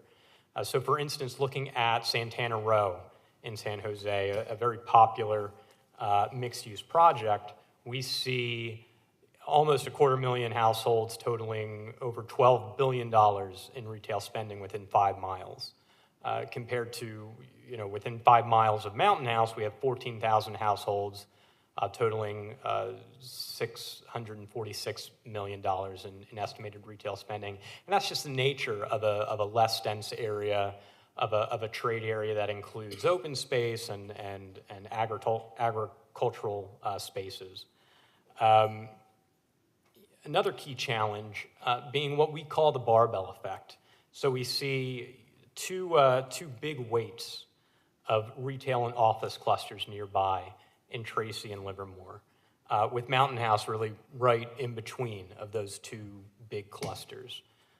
Within 10 miles of Mountain House, there's about 26, almost 27 square feet of shopping center space per person. That's higher than the national average. It's even higher within the cities of Livermore and within the city of Tracy.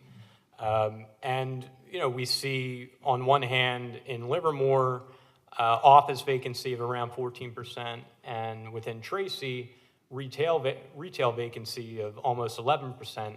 That means that there's existing space that's available, this second generation space that's lower cost compared to building new development. So that type of barbell effect and those existing clusters can make it challenging to build new projects. And this map here shows the true trade area, the trade area draws of those clusters, again, showing that overlap within Mountain House that's right in between.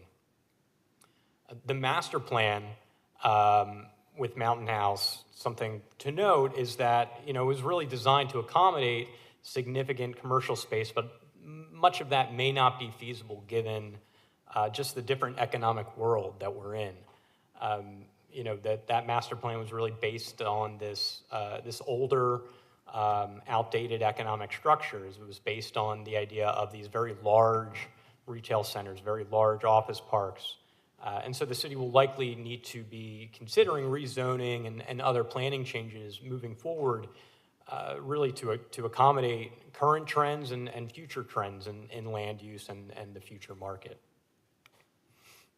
And so again, e-commerce and telework, they're reshaping retail and office and industrial, but we really see three key areas within Mountain House, particularly these nodes along Mountain House Parkway, at Byron, at Grant Line, and at the 205, being really the key areas for the city to focus some of their commercial development activities.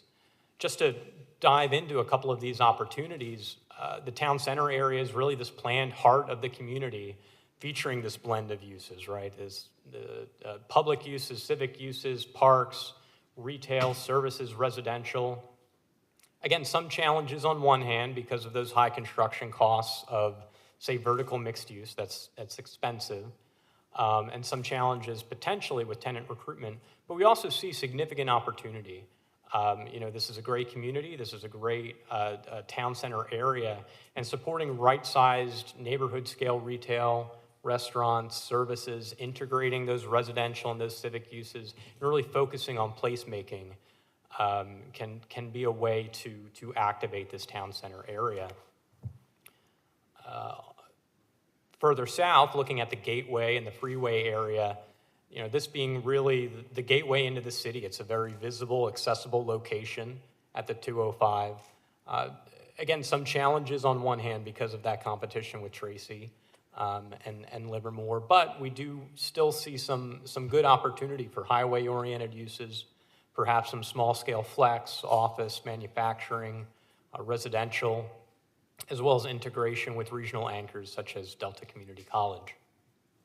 So some key takeaways here: focusing on those strategic locations, having flexibility and encouraging blended use developments that bring in these different land uses, monitoring economic conditions, staying ahead of consumer trends, and again, flexibility being the name of the game, ensuring this flexibility that can bring projects to fruition.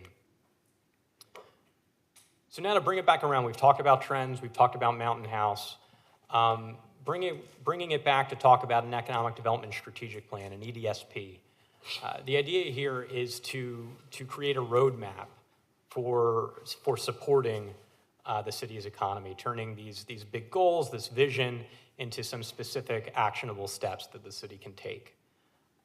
Every EDSP assignment is unique, but generally we're defining a vision, we're analyzing the market, we're identifying priorities, we're looking at different strategies and different economic development tools and developing an action plan into the next year, the next 5 years, the next 10 years for city actions. We really see it centered around these 3 E's of economic development. It's about educating ourselves, educating the public and the private sector by doing market analysis. It's about engaging with a wide variety of stakeholders throughout the community. And ultimately, it's about entitling projects that bring community benefits, that are viable, that are economically sustainable.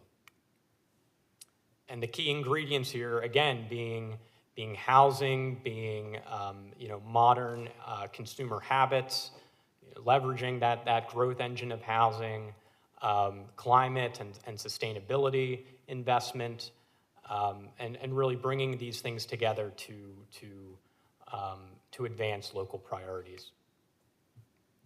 Just very briefly, very quickly, talking about some of the tools, some of the strategies that we look at in something like an EDSP. There are zoning tools, so the ways that zoning and entitlements can create value. There are ways to capture some of that value to advance community benefits. There are special districts that can capture tax revenues to fund improvements. There are real estate strategies to advance projects. And then there's grant funding, using other people's money to fund local projects that serve the city's goals and the city's economic development goals. And so the components of an EDSP, of an economic development strategic plan, again, it's laying out a vision and goals for the plan, doing existing conditions analysis of demographics of the market, economics, city revenues, doing a close review of city policies, that includes plans, fee programs, et cetera. Opportunity sites, really looking at specific sites, doing a good inventory to understand development potential, doing stakeholder outreach. That can mean talking to residents, doing resident surveys, talking to property owners, talking to businesses, talking to other stakeholders, doing what we call a SWOT analysis, so looking at strengths, weaknesses, opportunities, and threats, case studies and best practices of what different cities are doing to advance economic development initiatives, and relating those to Mountain House's circumstances, developing strategies in a toolkit, so regulatory policies, again, these different tools, partnerships, and finally, bringing that all together into an implementation plan for next steps, and measuring and tracking progress to ensure continual progress. Yeah, I think that wraps up just the high level, but also a little bit of a drill down overview. We have been working with you all for several years. We currently have services that we're providing, sort of economic development and surveys and some of the commercial projections that are important to kind of keep an eye on. And so we're here. We're not going anywhere. We're working with the city, and we just wanted to kind of share this with you all as a framework for us to be able to continue to work together and you to give us some good direction, feedback, direction, questions. So we're here to discuss. Thank you. Vice Mayor. Thank you so much for your presentation. It was very high energy and certainly kept all of my attention because economic development is extremely important. Now to the question. You used a word and a couple of times when you talk about retailing, and yes, in the last 30 years we have changed a lot, we meaning everyone, in the direction that we're going. Now to the question, you used the word incentivize when it comes to retail. So my question, and I agree with that, we need to incentivize businesses to come this way, but when you use that word incentivize, what in your mind does that look like? I use it a lot, but you need to entice people. But in your world, and you are the SME on this, what are some examples of incentivize? Yeah, it's a very good question. So it can mean so many different things. I mean, it can imply incentivize as just give somebody something to bring somebody, to a community, but it's not always that or that straightforward. I mean, if you had a specific plan, if you had an economic strategic plan, if you laid the groundwork for development that offered zoning, the right location for certain types of commercial, okay, and you have the environmental that gets cleared, it's an incentive. It's an incentive to the development community to say, wait a second, I don't have to do much. You've already checked a bunch of boxes for me. Because for the private sector in the development world, it's time. Time is money. So if they understand that there's a process that's already been cleared for them, there's proper zoning, there's proper, sort of entitlements, there's environmental clearance, that's a version of being an incentive. If you say, hey, to get a hotel here, I want to get an upscale hotel or whatever, I'm going to create a policy. And that policy is going to be that I can share some of that TOT, because it's happening all over the place right now, sharing some of the transient occupancy tax, only if they operate, right? But you could create a policy to say, I might want to incentivize by offering this opportunity to share some of that occupancy tax. That's happening in other places. It's also maybe creating that marketing opportunity to say, hey, look, I'll trade off, right? If you bring a grocery store, if you bring a gym, in this world of health and awareness, if you bring a sit-down restaurant, if you bring a certain type of use that we think is important, maybe we trade off some things with you with respect to some of the zoning, densities. Also, density is really a trade-off as well. I know that's not necessarily retail, but the idea of trading density and hanging on to it and using it is actually a motivator and an incentive to get folks to come sometimes and trade to get community benefits for density. So there's these nuanced tools, if you will, and it's not like a silver bullet, because there isn't a silver bullet, but there's ways to sort of get those folks to come to town. Also, it's the marketing side of the equation, as I mentioned. How many folks really understand traffic counts along Mountain House Parkway? How many folks really understand your education levels, which is significant? How many folks really understand the daytime population of maybe people who are sticking around and not making a commute? You're like, oh, wow, that could probably really be really good business. The retail voids in your market, they're not what they used to be. And by the way, we drive Tracy. Every big box retailer is there known to man. But maybe there's a health and wellness theme that you could create, because that's a big theme right now in offering those services. And so you can kind of create that environment with some marketing, because it's also appealing to the education of those private sector folks that need to know more about your community.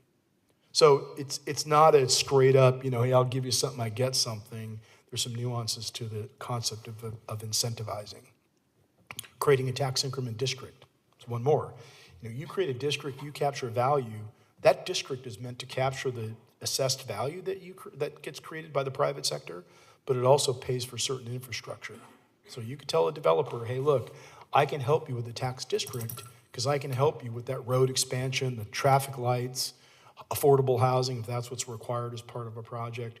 So there's also district financing strategies that really end up being an economic tool, but they almost are in the category of incentive.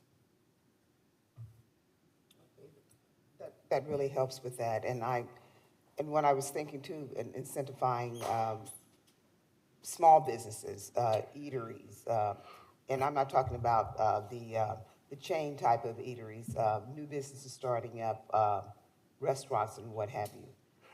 What would, just off the top of your head, not holding your feet to the fire, right, what would you think of an example of incentivizing small business? Small businesses. I mean, maybe it's things like CDBG loans, and it's loans just for startup businesses. Maybe it's working with small business organizations, small business economic development corps, SBA, promoting that kind of small business lending, or saying, hey, look, I'll help the restaurant business, a small independent restaurant business, maybe with some of their tenant improvements that they're going to need. They're very expensive to get going and get started. So maybe the city can offer some of those actually as incentives, specifically for some of the small businesses, restaurants who are less than 1,000 square feet. I'm making it up. So you can create policies, I think, that try to help advance that cause and work closely with businesses. Also, having the resources for economic development professionals, that are working for the city to be out there to really pound the pavement locally and figure out how can I attract a local chef, a local, restaurateur, someone who wants to expand. They're already in Tracy and they want to come here. How do we get them to come here? It's not easy unless I think you're on the ground, and I think that's a function of some resources. And most cities, you mentioned about economic development, they try to prioritize that, and it's not easy because you got to budget for that, but you got to have somebody who I think can work. We have some cities that say, look, we want an economic development expansion, retention, and attraction professional, to help kind of work the database and really pound the pavement. Some cities, bigger cities, have all those resources, and that can help you with small businesses. Thank you very much. Sure. Anybody else? No? All right. Thank you. Very good presentation. And we'll come back to you in a couple months with kind of the next steps in the process to get the strategy going and figuring out when we want to sit down and talk more about it. When are we getting our Costco? Just kidding. That's a different question. I'll talk about that with you offline. I was listening. Excellent presentation. And I'll just tell you, if I can make a comment, that the Costcos of the world, by the way, and there's one other comment about retail, okay? We can do all this analysis, I call it art and science. The science behind it says there's not a lot of demand, they're not growing, they're not this. The art behind it is to get those economic professionals, it's either us or folks who are knocking on those doors, you gotta know who's growing.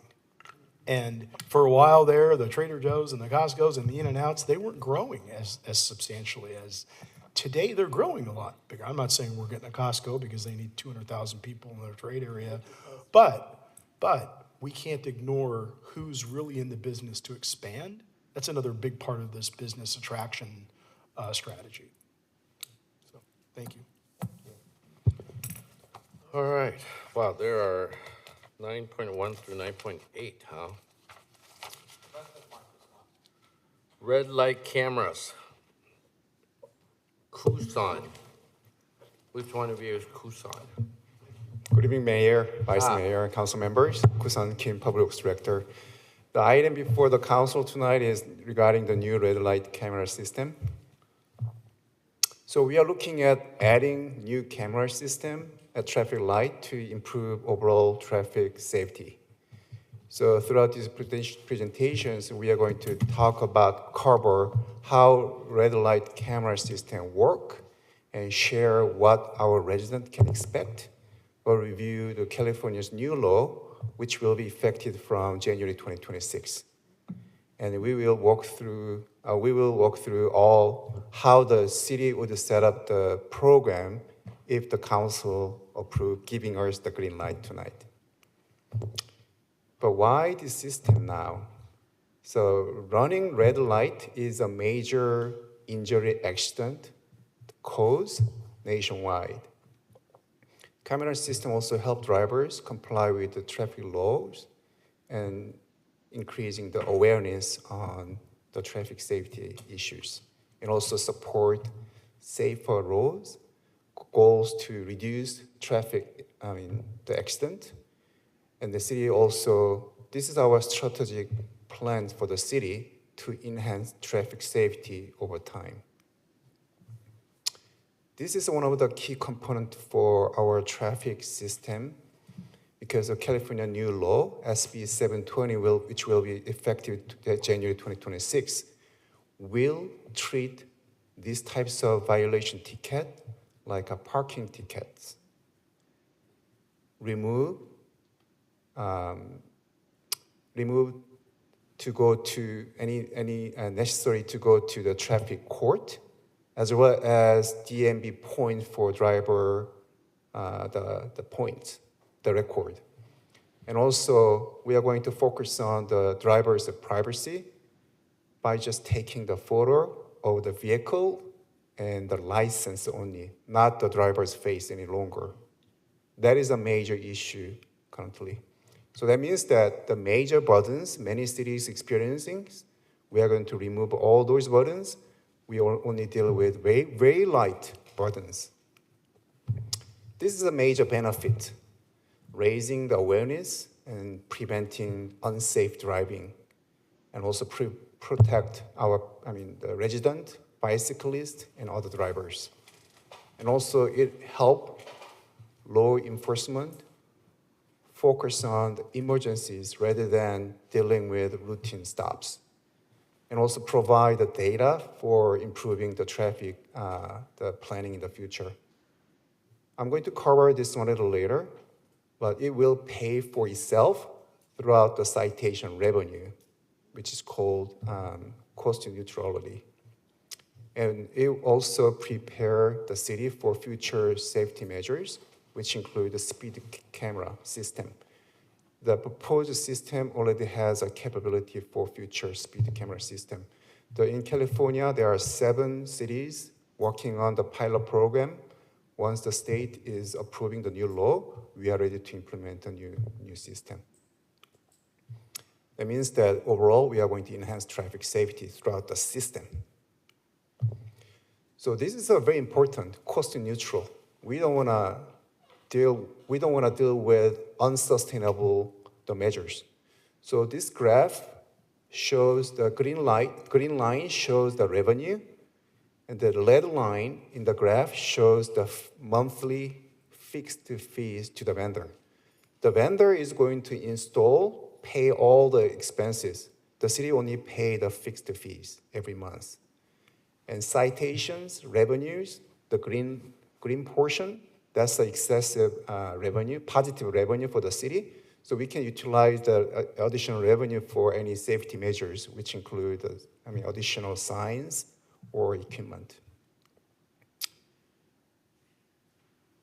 Just in case, and any specific seasons, any reasons, all the awareness improved, we might see negative revenue, but because of cost neutral provision in our contract, city is not going to pay. We are not responsible for any negative revenue. That means that we are not going to impact general fund ever.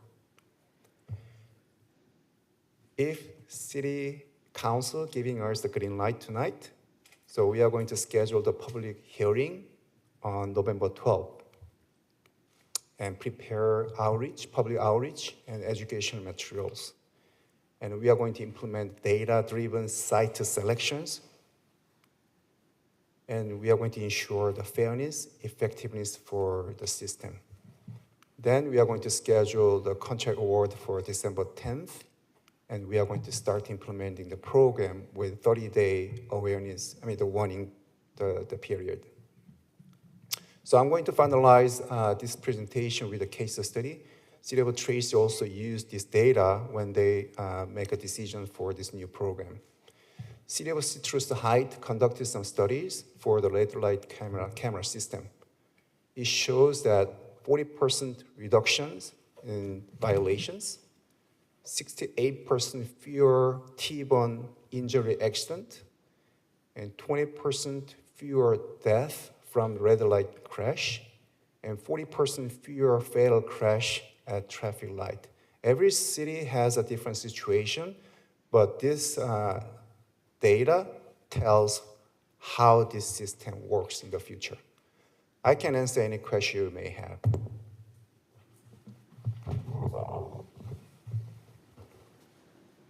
I got a question for you. Where would these be installed? So, as I mentioned here, the third bar here. So once the city council giving us the green light, we are going to start data-driven assessment.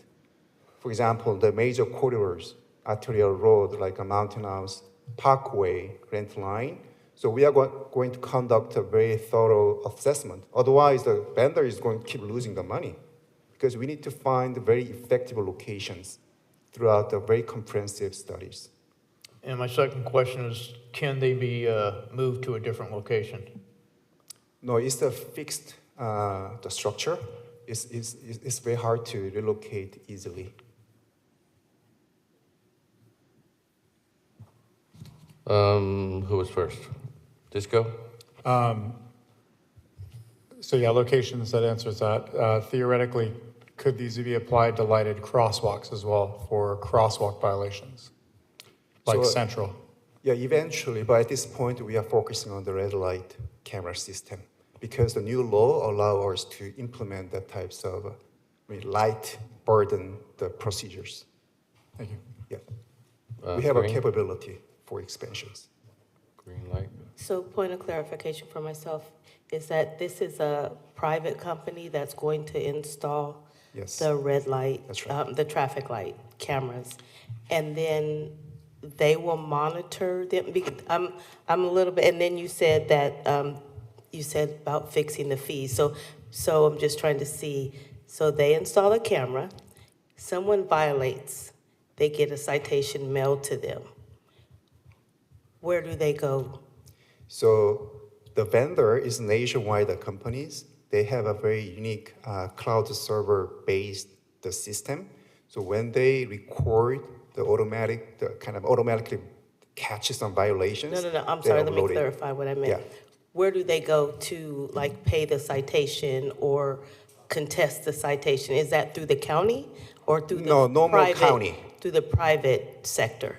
Yeah, so it goes to the private sector's first company, and they assess the situation, share the information with the city staff, and city staff approve it. They are going to send the citation to the resident or the driver's home. Yeah. Yes. So the money they pay throughout the credit card or something, it goes to the company first, and then it comes back to the city, any for the positive revenues. So this is totally different than like getting a traffic ticket from a Very police different. officer. And, okay, It's very similar to parking tickets. We never deal with court. It's an okay. administrative procedure, no more criminal court.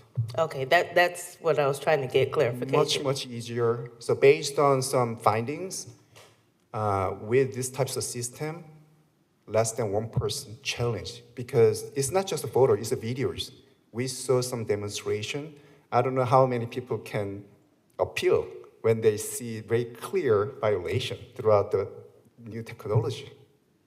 Is this the same technology that they use in Fremont? I know you said Tracy. No, Fremont is the old one. The Tracy, Mantica recently implemented. I think maybe 1 year ago. The newest technology. Yeah, we have a meeting with the Mantica police chief recently, and they are very happy with that because it reduced the traffic collisions. Thank you. You're welcome. Anybody else? Steve? No? I had a question for clarification based off Councilmember Green's question. You know, and I can understand the process of people getting the ticket, but since they're doing the work and we're sending it out, is there any division of revenue for their services? You know, that's the simple way. Is there any division of revenue? Yes. So basically, all the fees will be collected throughout the system, and after they deduct the fixed fees, it comes back to the city for any safety improvement. Okay. So that's how that simply works. It's very similar to the parking ticket. Okay. So they take their fee out. So that's Yes. okay. So that means that we really want to we made sure that there's no burden on our staff, because our staff is technically billable hours. We don't want to spend hours for handling the types of issues. So they are going to handle everything, plus any vandalisms, accident, 100% will be covered by their expenses. We are not paying anything except fixed fees. Okay. Yeah. And I do know that for Citrus Heights, they have this, and it worked very well. My brother-in-law was the city manager when they had this, and said it worked very well. Oh, wow, that's good. Yeah, so as I mentioned, they conducted the studies, and it came out with a really good result. And that's why, as I mentioned, the city of Trace also checked all those outcomes, and they made a decision. And I heard that it's very effective for city of Trace as well.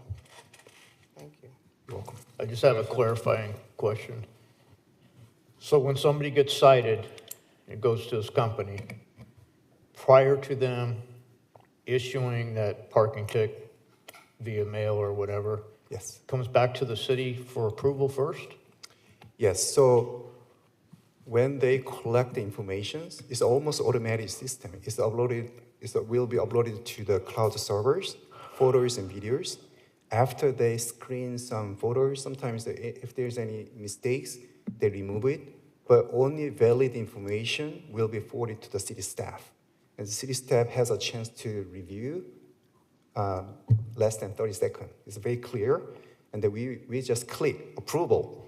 It will be, all the information will be mailed to the owner of the vehicles. It's all automated system. Who on our city staff? Is that going to, Rex, is that going to be part of the public safety? It does not have to be sworn officer. Oh, I Any know. staff, It could be a community service officer. Tracy does that. But I'm just saying, do we have staff available to do that? so we are expecting to use our existing public works staff for reviewing those the procedures. Thank you. You're welcome. All right, no other questions? Thank you, Kushan. So we'll be bringing it back November 12th then for Public hearing. consideration, for public hearing. Thank you. 9.3 is a presentation on the draft environmental impact report for the Grant Line Road Roundabout project. Trevor Smith.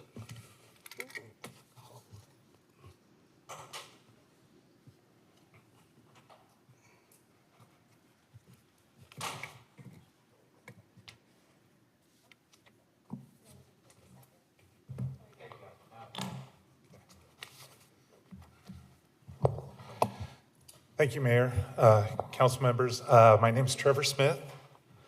I was hired, I'm with TS Planning and Development. I was hired to help manage the team that's fulfilling a requirement of the first EIR that was done for Mountain House. So I'll get into that in a second.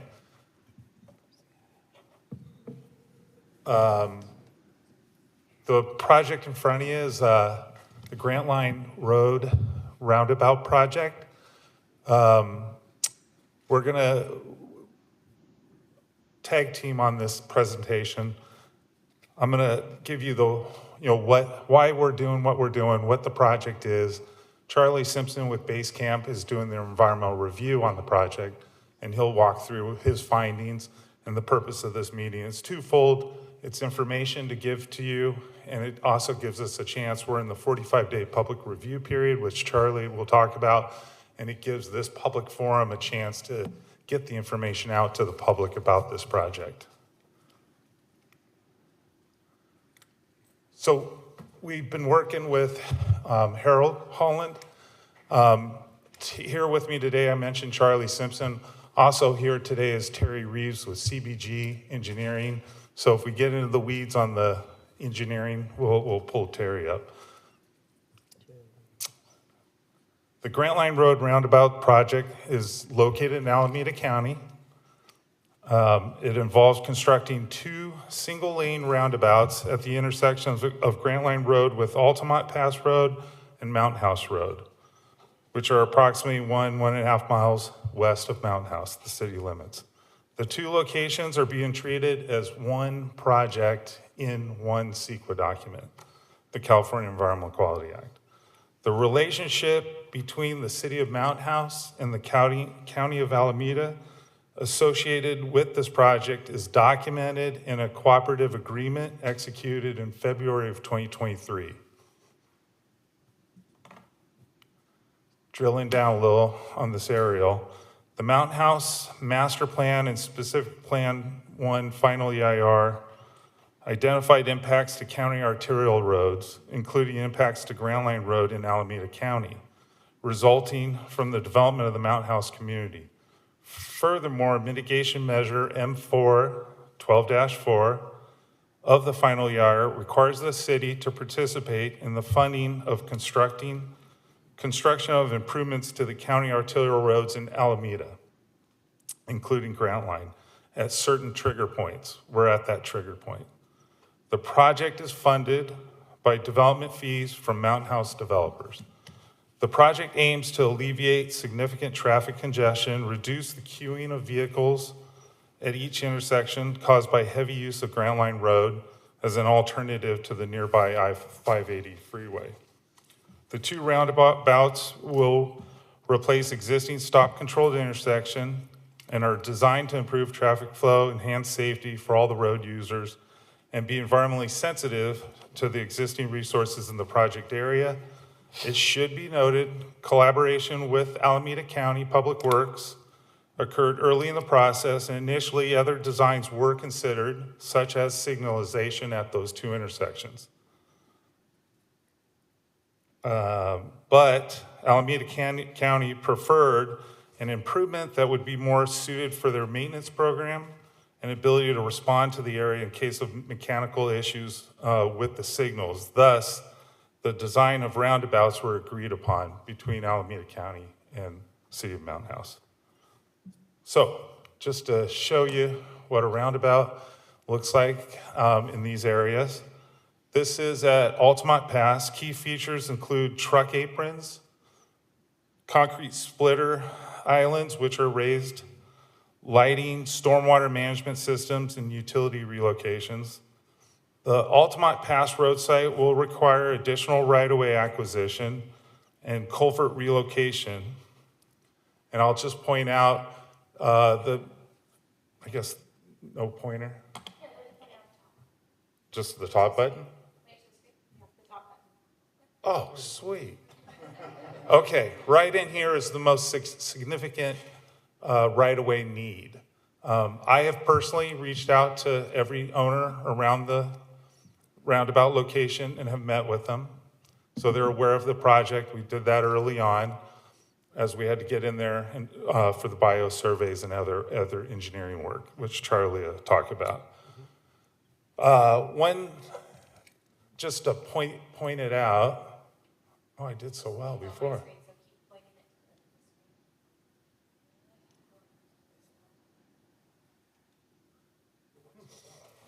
Yeah, so I'll just.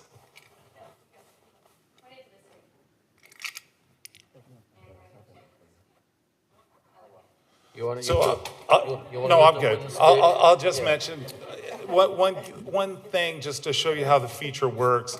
If you're coming from Mountain House going westbound on Grant Line, you'll see 2 lanes.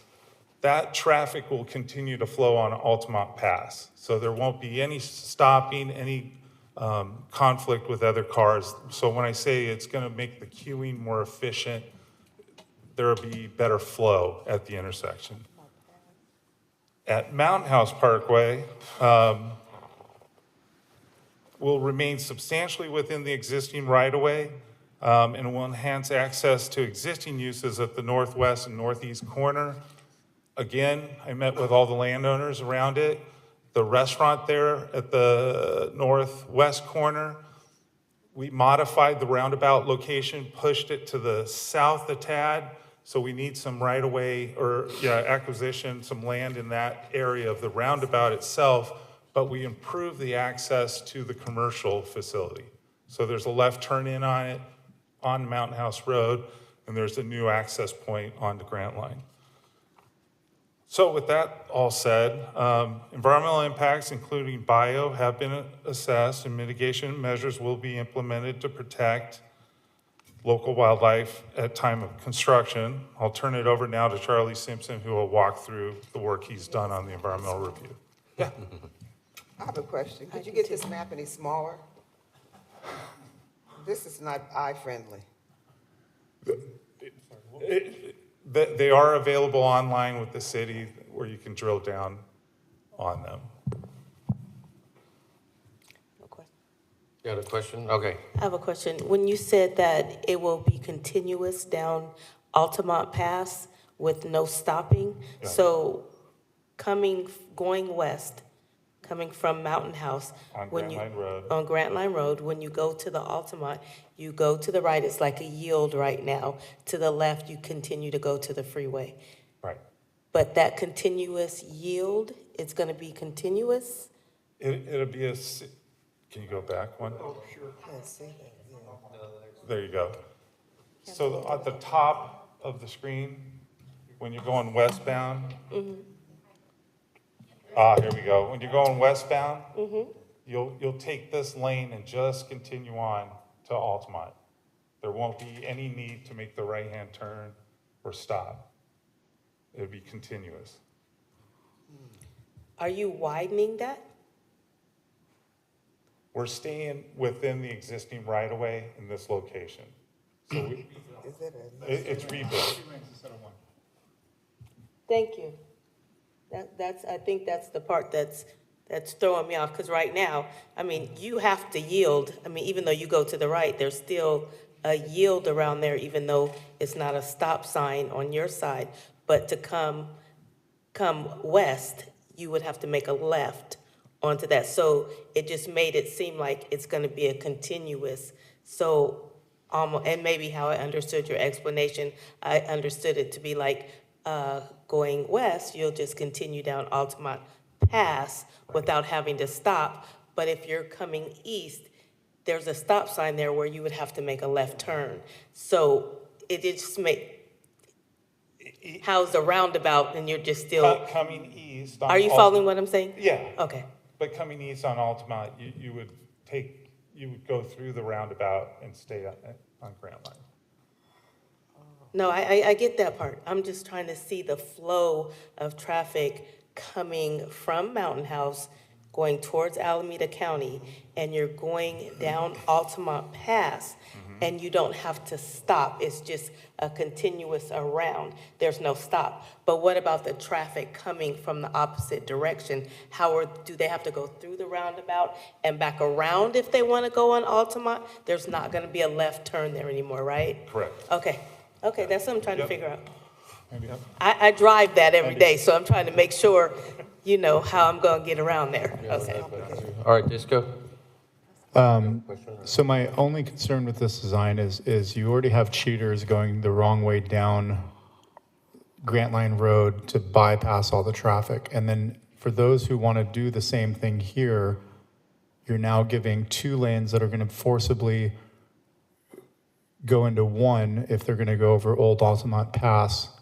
And now you're going to have a bottleneck on the westbound lanes coming from Mountain House, or potential for it, if they're not going to the freeway, because now you're just giving them a bypass lane. The same way when the freeway's backed up, people jump off the exit and they pop back up and over, and they got 4-5 cars ahead, right? So now this bottleneck here being so close to the traffic circle, you get 3 or 4 jerks doing that while you have a continuous flow of traffic that are doing the progression the right way. So now I see what she's asking, because if you're going without this yield and continuous flow, and then you have this yield lane coming out of the westbound onto Old Altamont, and you have all these cheaters, or maybe they realize, hey, I can save 2 car distances if I be a jerk and go through that traffic circle to the first turn, and now you have a bottleneck effect now backing up the rest of the entire traffic circle, where that now slows down the entire flow of people trying to get to the freeway. Do you want to talk about THAM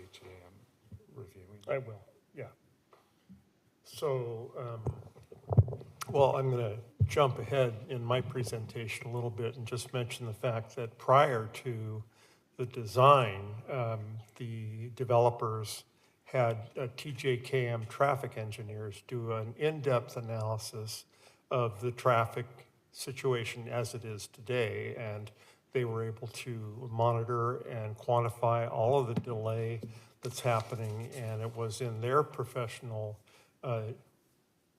sphere to propose this design. And it's been engineered by CBG, but really the program was set in place by the traffic engineers.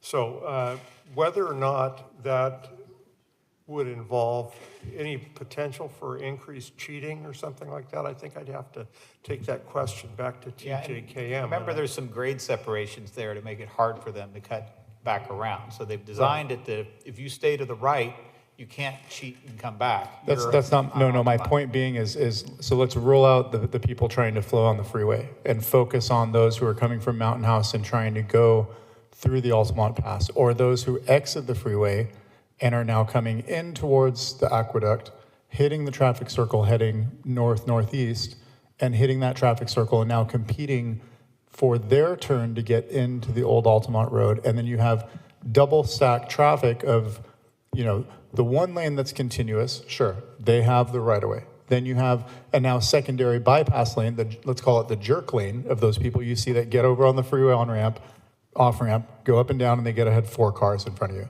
right? They're behind you, now there are 4 cars in front of you. So that's a bottleneck, and now you're gonna have oncoming traffic of people who know the Altamont Pass sometimes can be shorter, and they continuously get up. If you watch in the morning, there's a solid flow of traffic that hit this intersection and do turn left, and that's what slows down everywhere. It's not the traffic coming out of the Altamont into Mountain House in the morning. It's the people getting off of the freeway, then competing with the people trying to get on the freeway, and then the combination of both of them trying to get on to the Altamont Pass Road. And so that's the concern, is now you have 3 different opportunities for vehicles all to funnel into one lane at a bottleneck where all of that combines. So that's, when Ms. Green brought up her point, that's where I kind of opened my eyes to the potential abuse of this merging section here being so close to the traffic circle where, I mean, even if you stretch it out, you're going to make it worse. But it just seems, but there's no other way for those people coming off of the freeway in the mornings to get onto Old Altamont Pass without keeping it the same way it is now or implementing something like this. But right.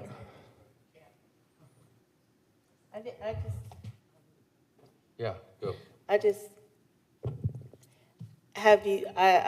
see, I mean, it's the same thing. They're gonna come here and try to go around and cut, and they're just going to stop this traffic going to Grant Line on the freeway. So I don't know, I guess this is the best alternative for, what we already have, which is the same issue. So we're making a really pretty roundabout, but we're still gonna have the same issue as far as, it's you know what I'm saying? Because like he's saying, they're coming off the freeway. Everybody's trying to beat traffic in the morning.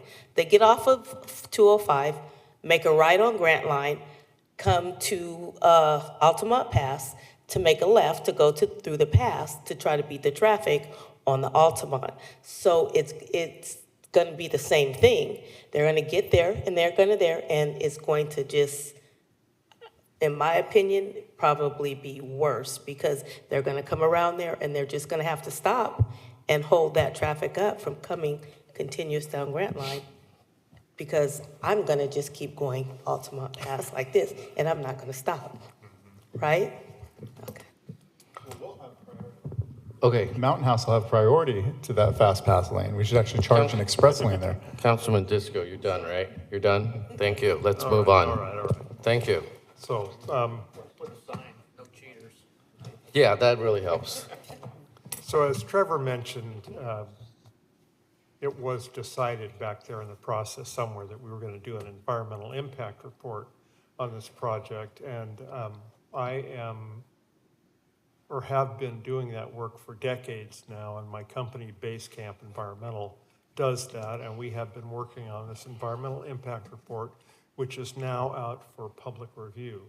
An EIR is supposed to be only an informational document that informs you, the agencies and the public, how the project will impact the various elements of the environment, and to identify what mitigation measures are available to decrease those problems, if there are any, and also to look at other alternatives that might be more effective in protecting the environment than the proposed project. So this is something that's required by the California Environmental Quality Act. It has to be processed in a certain way and brought back, well, let's see, first we will review it, go through the public review, and any comments received will need to have responses, and the entire document will be brought back to the city council. So we'll see you again with actually it's not that thick document, but a document that, you know, we'll need to present to you, and you'll need to feel comfortable with and then adopt. Actually, you'll certify that the document was prepared in accordance with CEQA. So let me get down the road here a little bit. And these are the steps, the major steps in the EIR process. And the one that's highlighted in yellow, as you can see, is where we are right now. We have done a notice of preparation where the public and other agencies are notified that the city is preparing the EIR, and if they have comments on what should be in it, they're invited to submit those comments, and we have received a few comments. Those are shown and discussed in the draft EIR. And then we prepare the EIR itself, and that's what we have just finished doing just a few weeks ago in late September. And we have opened up and noticed a 45-day public review period, which we're, I think, maybe 2/3 of the way through now. So we have another 2 or 3 weeks before it closes. It closes on November 3rd of this year. And as I mentioned before, there will need to be a final EIR prepared that includes any and all comments that were submitted on the EIR. We will need to prepare something called a mitigation monitoring and reporting plan so that there's a specific method for implementing the contents of the EIR in terms of mitigation. And then there's one more thing, which will be a document that describes the findings that are required by CEQA. And that's kind of a unique requirement in that the council is required to determine whether essentially everything's been done to mitigate significant effects and how that happened. And provided that the EIR makes it through that gauntlet, it is then, we will ask you to certify the EIR, to adopt the findings, and to adopt the mitigation monitoring program. So that's a pretty concise description of a process that takes months and months and sometimes years. But our purpose tonight is to introduce the EIR to you, and we also are here to provide an opportunity for the public and agencies, or if any are in attendance, to make verbal comments on the document, and those will be treated the same way as letters or other written material would be treated in the EIR. So I'm concerned that we didn't really, other than traffic, talk about the issues and concerns. So does that come up in another slide? You recall? Let me look. Oh, here we go. Yep, there it is. Right in order. So the issues and concerns that need to be addressed in EIR are listed here, and we have bolded and underlined the two that are probably the most prominent of those subjects that are addressed in the EIR. On the right-hand side, you have transportation and circulation, and the whole purpose of the project revolves around those issues and concerns. One of the interesting things that's in the appendix of the EIR is that TJKM traffic engineering analysis of the existing traffic and how the proposed roundabouts will address that. And that report, and I can't give you the number off the top of my head, but in fact, it's kind of complicated to describe, but it will greatly improve the queuing problem that we have out there during the day or during the morning and the evening peak hours. And essentially, the project will not interfere with the traffic flow during other hours when things aren't congested. So, but that's pretty well documented and pretty convincing. Among the other issues, probably the biological resources is the major one of those. And despite the pretty small geographic extent of the project, of the two roundabouts, there are some resources there that have federal and state protection. And we have had, as a part of our EIR, had not one, but 3 biologists involved, including a general biologist who is very familiar with the permitting requirements that will need to be met once this is ready to go to construction but also a botanist and another biologist who specializes in salamanders, frogs, and other slimy things like that. So, and we have those too. We have the potential for those, and we've surveyed for everything, identified what's out there, identified the potential that they might occur, and there will be, before construction proceeds, additional pre-construction surveys to see whether the site has been inhabited by any of these species and what can and should be done about them. So when you read, or if you read, let's say, the summary of the EIR, you'll find all the mitigation measures that will apply to the project in there, and the majority of those have to do with biological resources protection. So the biologists will have their marching orders when the time comes to prepare for construction. They will also be involved in obtaining the permits for the project. So all of those requirements will be reinforced by the regulatory agencies, okay? So beyond that, the other mitigation measures that are of importance are the kinds of things that have to be in place that are included in construction contracts, notification requirements, if any cultural resources, burials, or other items of importance to the Indian tribes, Native American tribes. Anyway, we have to, a discovery like that has to be coordinated with the city and then follow a special protocol so that everybody's interests are protected. Same thing goes for air quality. There are regulations that will apply to construction, and those things will also have to be observed by the contractor. So I think I'll move on. That pretty much covers the issues and mitigation measures that have to be dealt with on this project. So the next steps in our process are that we will close the public review on November 3rd. It's occurring at the state level for state agencies there. We will gather up the comments that we've received, review those, scrutinize those really, and identify what we would consider the proposed responses to those comments. At about that same time, the permit applications will be filed, and that process of obtaining permits will take probably a year, probably all of 2026, allowing the project to start construction in the spring of 2027.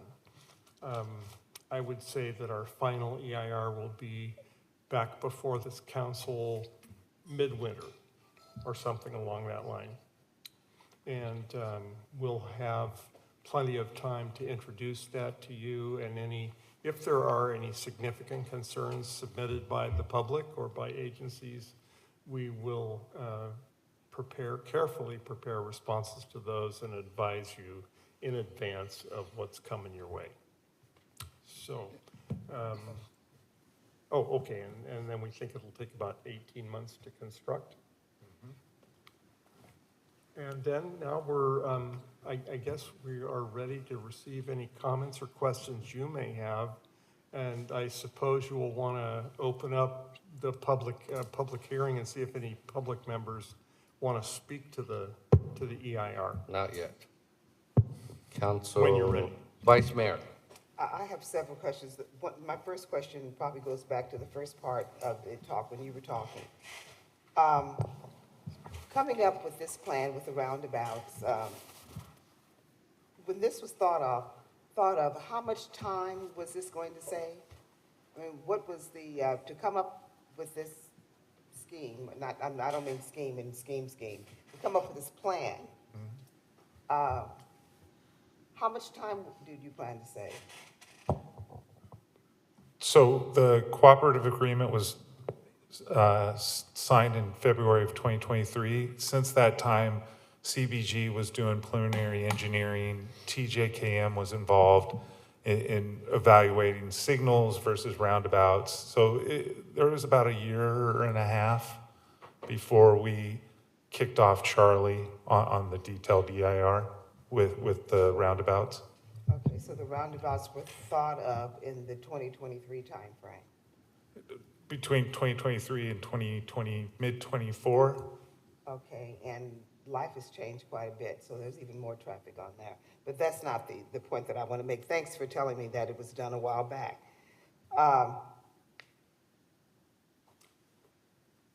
You have the public comments are going to be closed on November the 3rd? Correct. That's 13 days from now? Yes. You think that's enough time to get public comment? We posted it on the city's website and through the State House Clearinghouse. So it's been noticed since the beginning. How's the results coming in? How did that work for you? Excuse me? How's the results? How's the feedback coming? Typically, we haven't seen any comments yet. Typically, they come in that last couple days. Okay, if they come in at all. And the last question is that these roundabouts are in Alameda County? Correct. Alameda County is working on this with you? Yes, through the cooperative agreement, it identifies roles and responsibilities of the city of Mountain House and Alameda County.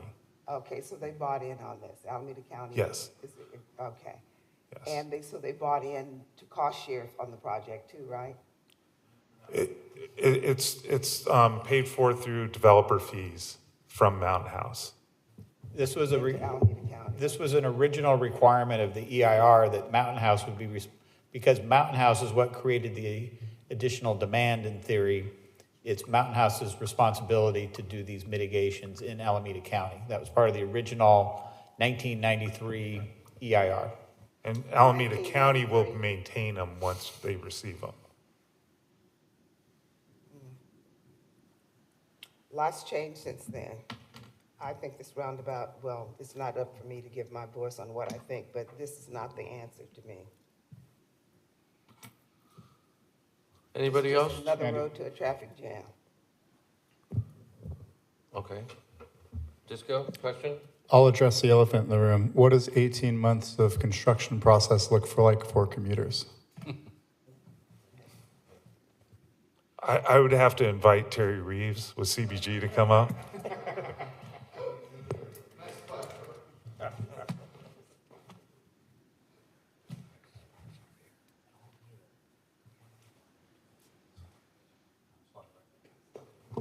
Hi, Mayor and council members.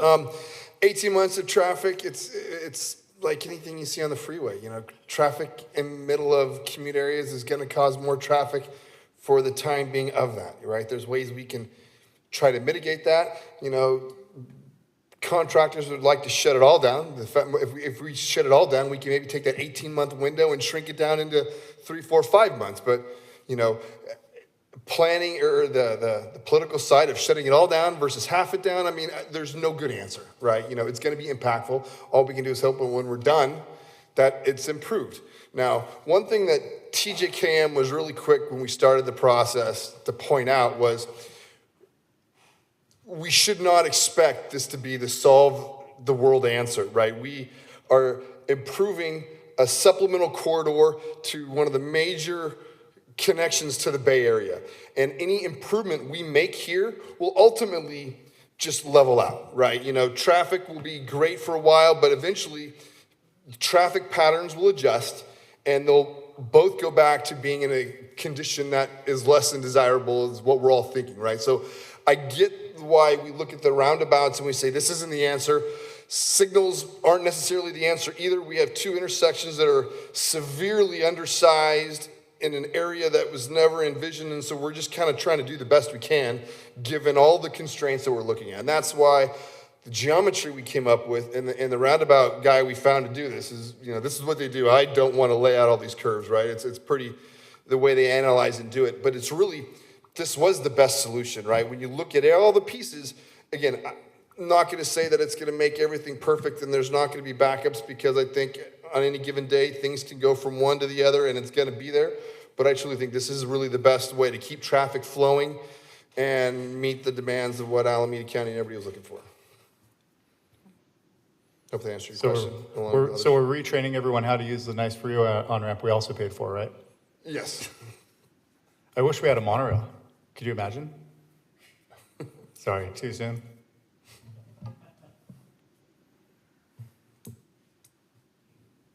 What is the cost of this? The cost, do you remember the cost, the estimates, Trevor? What was the cost estimate? It's a developer obligation of about 20 million. And the original EIR had multiple components and triggers. There was widening of, when you look at the original triggers, we had to widen all of Grant Line Road from Mountain House all the way to the freeway, to 4 lanes, right? That's really a non-starter when you go to Alameda County. They're like, we're never gonna let you widen Grant Line Road to 4 lanes. So really, when you look at what the original EIR says we're supposed to do versus what we can do, I think we're focusing our money to put them into the inner roundabouts to get them to actually function and work. And, eventually they will, work better than the stop signs that are out there today. I mean, it's really a safety thing is where we're at. What's the setback to consolidating into a 4 and 5 month period? The residents? For what? The The construction? the affected residents to shut the entire I project? think it's to more make- of just, if we shut that road down and everybody starts calling you all up to say, hey, what's going on, right? I think it's more of just understanding that. I mean, it is a corridor, we could work with the residents, right? We could work with the few properties and the bar and the group that through there. I mean, there's always some interim openings that you can do, but it's more of, we're gonna take that long 4 or 5 months of shutting that down, putting everybody back on the freeway. How much pain, and where does that really come from? I think that's, usually And we don't we'll ultimately bring back that decision to you. This is just the initial steps in the process. But and Alameda County is Right. very much involved with shutting down that road and is part of that as well. I mean, I think now that we don't have Valley Link, we should actually open this dialogue finally about opening a park and ride at the freeway on-ramp, shutting this thing down for 4 to 5 months, retraining everybody how to commute. Because before the pandemic, the on-ramp there was the park and ride. And when the pandemic happened, it turned into a dump zone. And so Caltrans shut it down. And now nobody even parks there or does a park and ride because they tow. But if you move that one freeway on-ramp up, and I've been screaming this for a year and nobody wants to hear me, and we have a big plot of land that's not going to be used for a train station, probably in our lifetime, the same way we're not going to see a train from LA anytime soon. And I'm sorry to be dark about it. It's just, this is where we are. I'm not informed on Valley Link, but I'm just going to be realistic and pragmatic of what we are dealing with at this time, which is overcrowding and no viable solution. Traffic circle solves things 25%. It's going to inconvenience people for 18 months.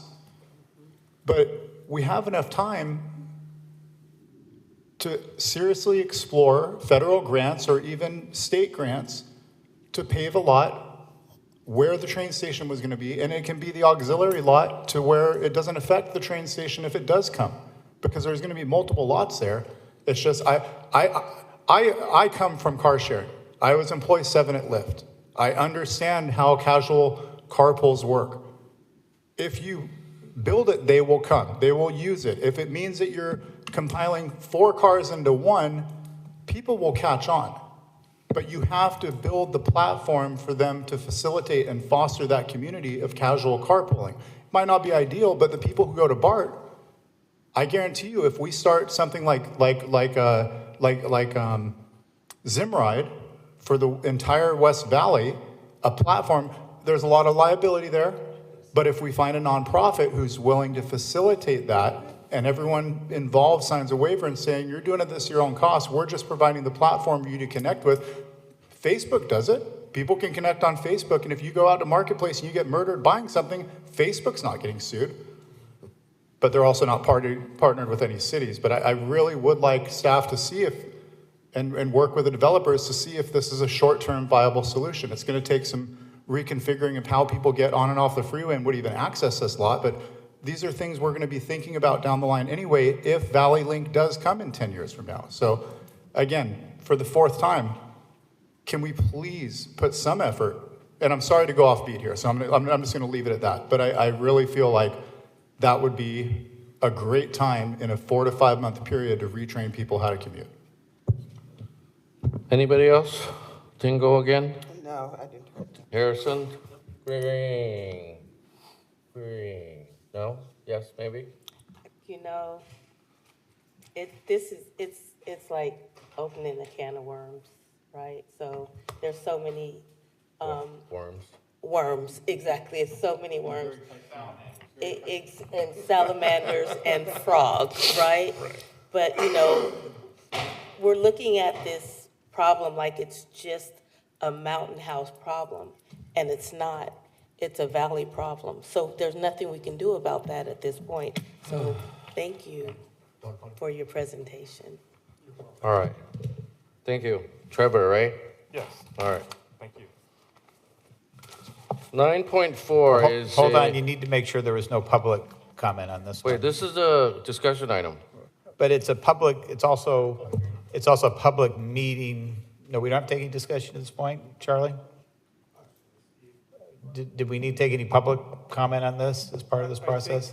Well, it's not a public hearing, but it is a public, I mean, it is an item, so, Yeah, you know, But we should for invite the public. discussion items, we don't usually take public comments. Well, the public can talk on any item. Yeah, maybe you don't, traditionally, I guess you didn't ask the public to come up, so. No. But they are entitled to speak. Yeah.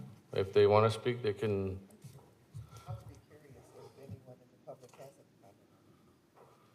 I'm not that curious. We're not going to do anything. Any public comment? Nope. Happy commuting. Moving on. Kusan. Let's Good talk evening. about unmet transit needs. Yes. That's all we just did. What the heck are those things?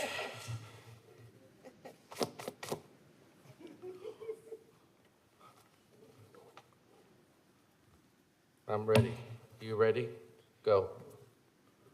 Yes, thank you. So item before the council is regarding the transit feasibility study and project update. So goals and opportunities. Mountain House is now an incorporated city, allowing us to manage transit independently. So we can access transit funds such as Local Transportation Fund, LTF, which is already available. We don't want to miss any opportunities. Understand resident transit needs and feasibility of new services. Provide the basis to secure state and federal transit funding. I'm going to cover this one a little later. Service can be operated by the city or our partnerships. I'm going to cover this one a little later as well. The bottom line is that we are creating new funded opportunities.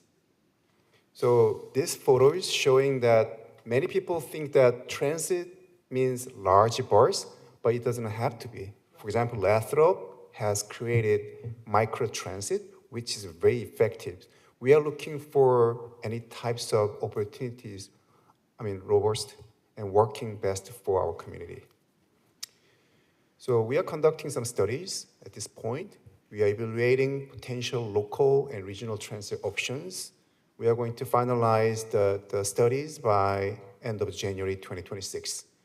And current stage, we have assessed the existing conditions as well as developing transit service alternatives. This is a timeline. We started the kickoff meeting from August, so we are in the middle. So demographic highlight, this is very important because it's going to affect our transit needs in the future. So we are very rapid growing the communities. As of today, approximately a little over 29,000 populations, expecting over 44,000 population by 2040, which means that we are going to create a lot of great opportunity for the transit. And we are very young and commuter-oriented populations. Over 99% of households own cars. We have very limited senior low-income base. However, the travel demand is increasing. So that's what we are going to deal with very carefully. And this is our reference so far. So San Joaquin Council of Government, S.J. Koch has released Unmet Transit Needs Assessment for Mountain House for our entire regions.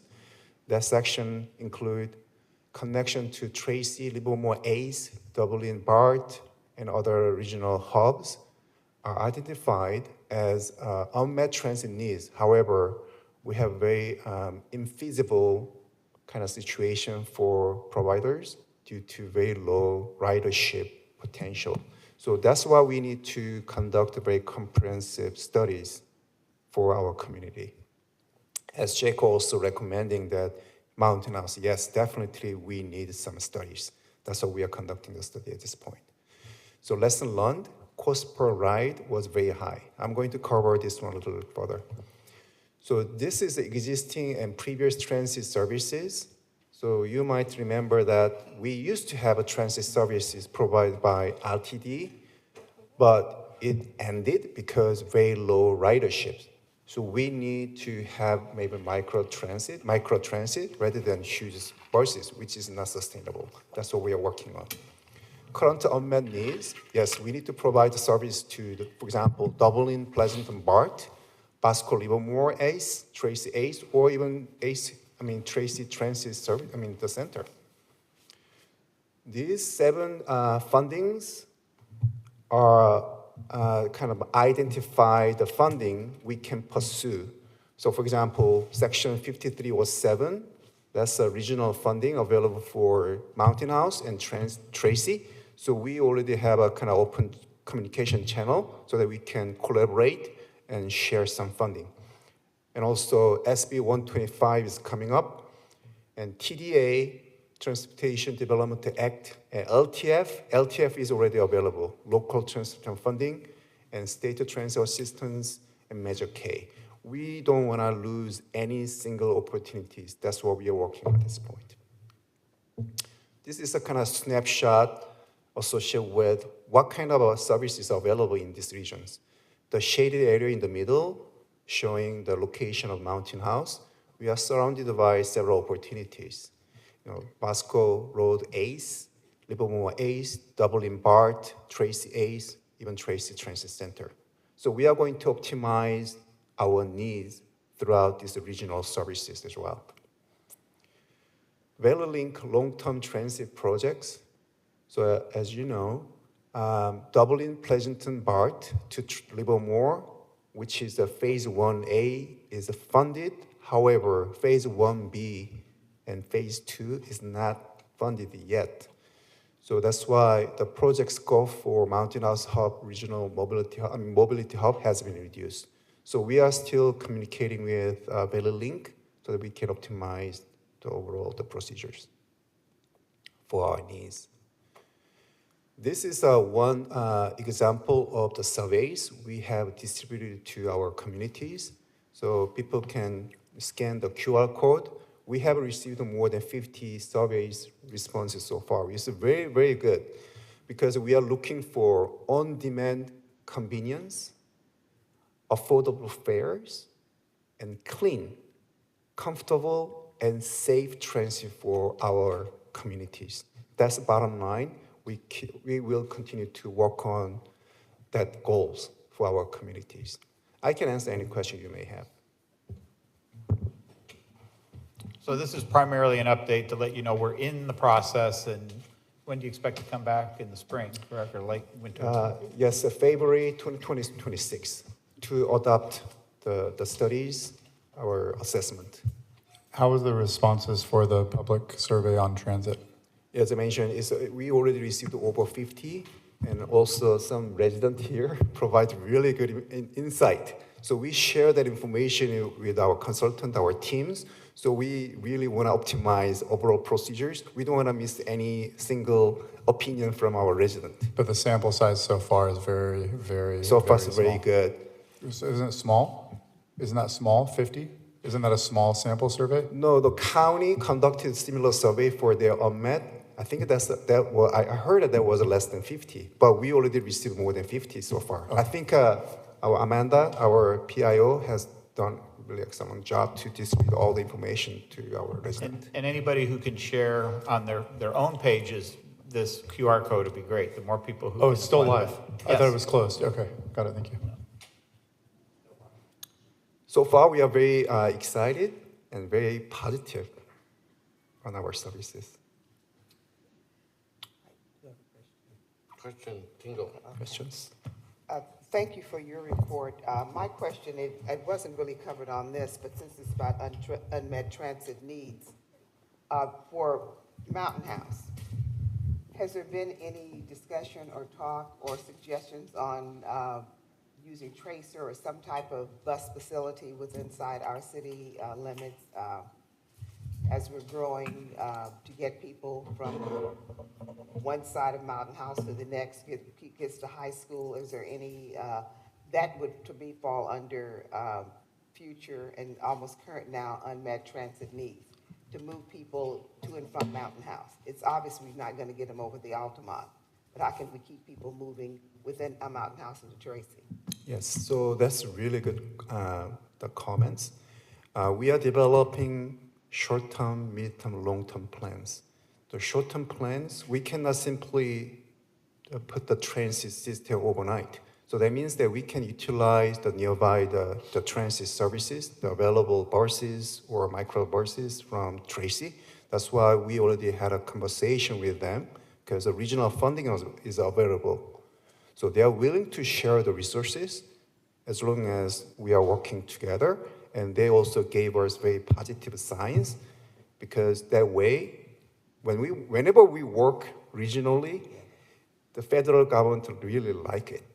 They understand how the funding works. That's why they really want to work with the city of Mountain House so that we can expand more horizons and bring in more funding.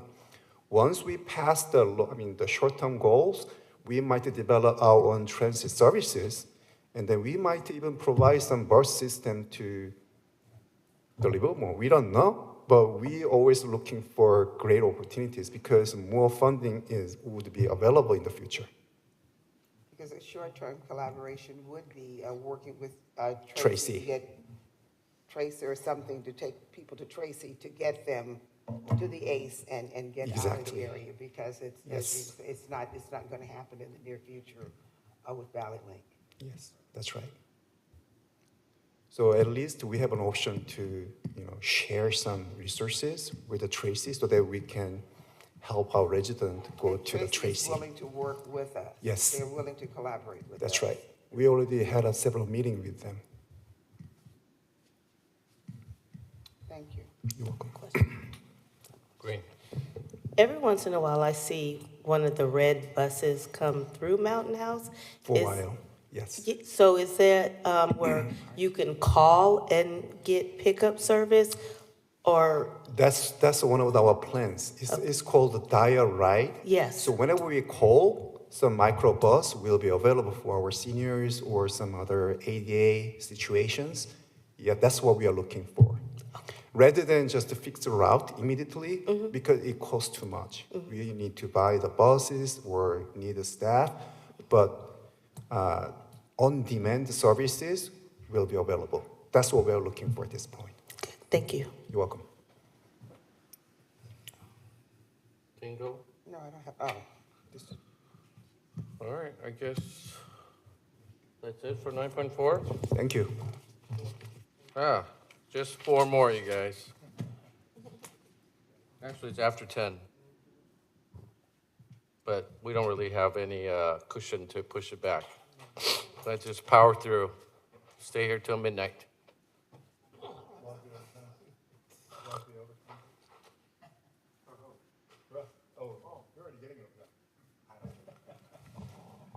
Karen, presentation on the quarterly aquifer storage update.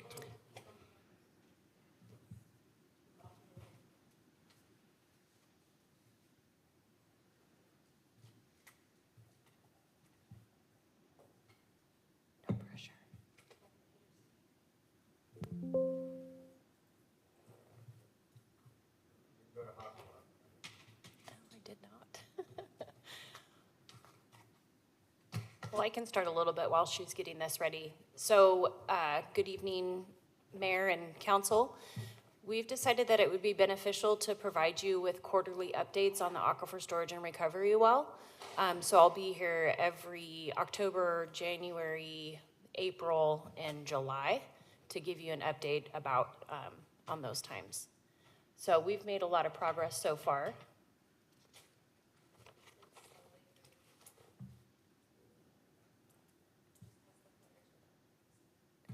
So we set up several meetings. We have our state and federal lobbyists, and on the Woodard and Kern team, they have a grant team. And so we've had a coordination meeting with them, and we're also going to meet quarterly with that group to make sure that we take advantage of every single funding opportunity that we have. We've set up our cadence of regular meetings so that we can be on the same page. We did our huge data dump already. I have provided Woodard and Kern with every piece of information that I possibly can. There's still more to come, and they've been gathering all the data that they can from all of their resources, like the Department of Water Resources, and all of that stuff. So how we got here today and why we're drilling this aquifer storage and recovery well is because we're trying to diversify our water supply and storage. And so as you all know, we have our pre-1914 rights with BBID.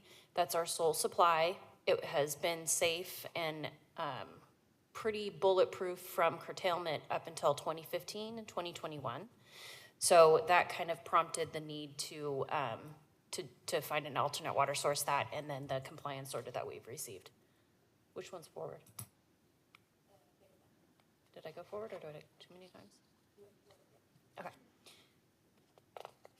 So we've been working on all sorts of options. We have our riparian water rights that are complete. We're working on a change order petition, which is roughly $25,000. The South San Joaquin Irrigation District opportunity for an emergency water supply, that's still there for us, and we're working on that relationship continuously. Raw water storage at the water treatment plant that's being installed by our developers is roughly $5 million, and that gives us a 2 to 10 day supply. And then our aquifer storage and recovery well is roughly, I cannot add, I apologize, $4.8 million to design and $5.8 million to drill. We're looking at 2 to 3 wells in total. And then we also have the Wickland Cut project, which is 50 to 80 million or more. And then the Tracy tie-in for 16 million, and the site's reservoir is unknown, but we have a meeting coming up here pretty quick, and we also have a tour of their facilities. So we're looking forward to that. So lots of projects moving forward, but the aquifer storage and recovery well is definitely the one. As I said, the work that's been completed so far, we've defined the schedule or refined the schedule. We've gone through all of the data. We've submitted a grant for Google, and all of our meetings have been set up. And so to date, as far as funding goes, we were only 7 weeks into the project. This was awarded at the August 27th council meeting. We've spent 1% so far and $31,000. And the next step is going to be the test drilling. So through the desktop study, they'll be looking for the aquifer cross sections. And so we have 2 new locations that we've worked with the developers on. One of the sites is going to be located very close to the water quality basin on the north side of Byron Highway. And then the second option is just on the southern tip of Mountain House Developers Orchard right there. There's a driveway access actually, which makes it very convenient. So we're working on temporary access agreements and hopefully gonna do this as quickly as possible.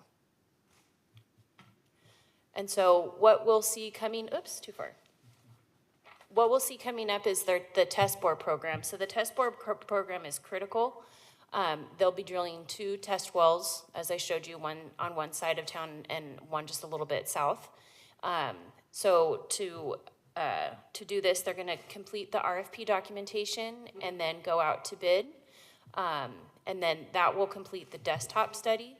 And so we'll work on the access rights for the construction, and then we'll drill the test bores, which is very exciting. And then once they drill those test wells, they'll be able to drop that fancy MRI machine down, or NMR, I don't remember the name of it, nuclear magnetic resonance. That's a little different. And so that will really tell us, and you can see on the right-hand side of the screen, the blue bar graph looking things. That's kind of like a picture of the porosity into the well as they go down, so they can see as they go down. And so that will help define the point in between. So from one test well to the other test well, they'll be able to draw a picture of what the earth looks like if you're able to slice it like a cake. And so hopefully we'll get some really good data there. And any questions so far?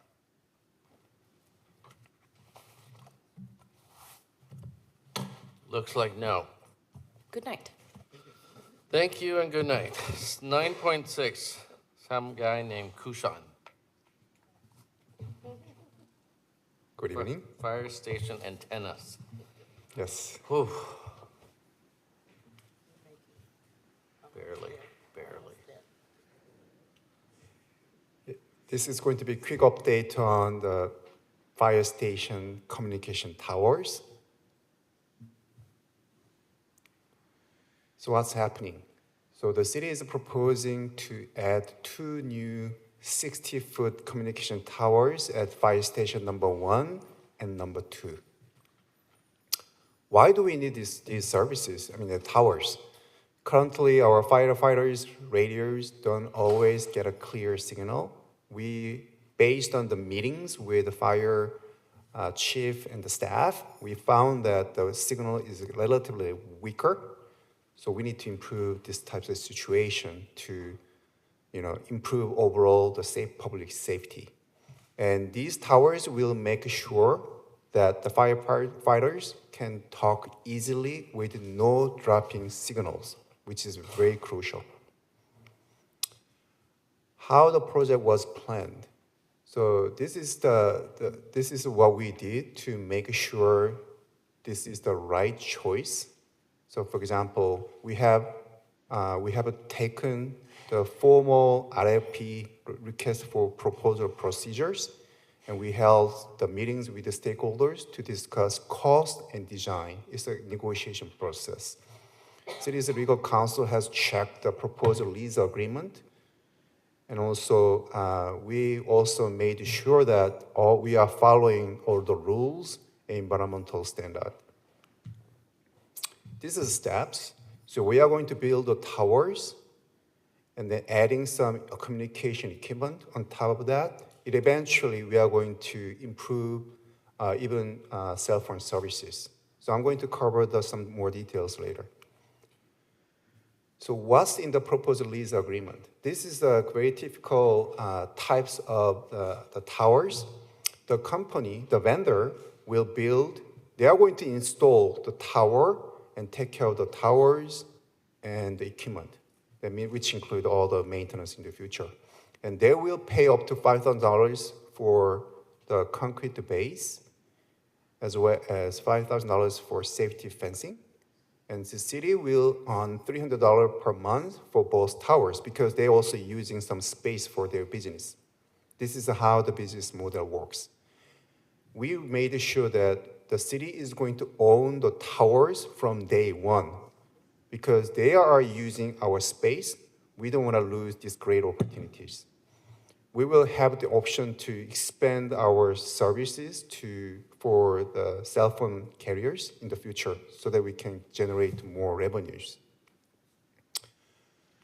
So we have compared with other cities because Escalon has very similar situation, same vendor, and they installed its own tower. That means they spend their own funding for towers, and they start receiving $150 per month in revenue. Whereas the City of Mountain House, we have negotiated so that the vendor can install the tower and city can collect $300 per month. So this is a major difference between the City of Mountain House and Escalon. I believe that this is a better option for our needs. Next steps. Yes, we are going to finalize the lease agreement by early next month or end of this month. And we will come back for the contract award in November. And we keep moving forward to install the towers. And we also contacted several cell phone carriers. The T-Mobile has responded We provided some information they are looking for, so hopefully we can generate more funding in the future. I can answer any question you may have. When the service providers use our tower, do we get money for that too? Like T-Mobile or Verizon or? Yes, because we have available spaces, they can install some repeaters. Then they can pay some additional fees to the city. Okay, That's so the additional. vendor who built it don't get any of that? No, so vendor using their own spaces, all other spaces for the city. That's what we own the tower. We can do whatever we want for the available spaces. That means that we can control all contract between the city and the future carriers, not the vendors. Well, so the vendor has a space, they could sell it to a carrier too. So we made sure that they are not interfering the business for the city. That means that we are not making any conflict between the city and the vendor. So we already addressed that we want to expand our horizons to the carriers. So we told them that don't touch. That's what we negotiated so far. You have a question? I do. Can you go back to the picture? Yes. That's what the.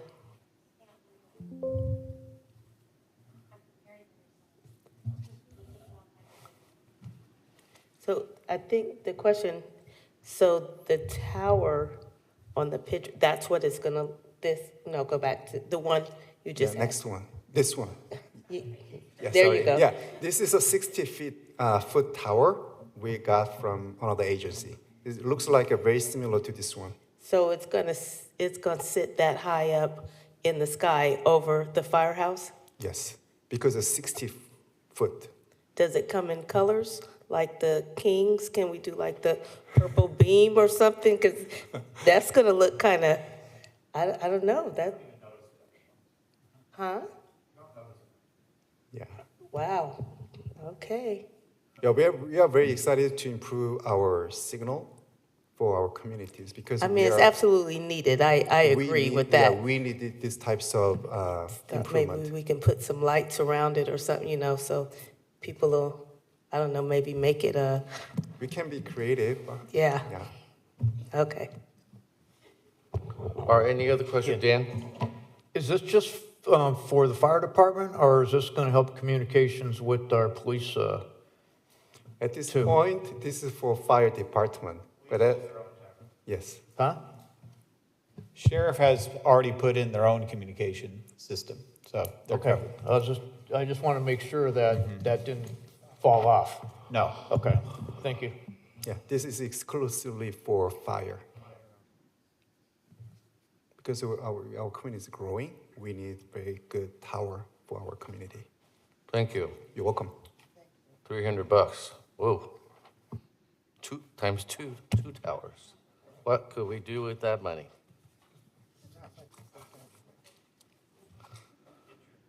JB, sorry we had to make you guys wait so long. Blame it on that guy over there, the white hair guy. I put them last on purpose, they know that, so.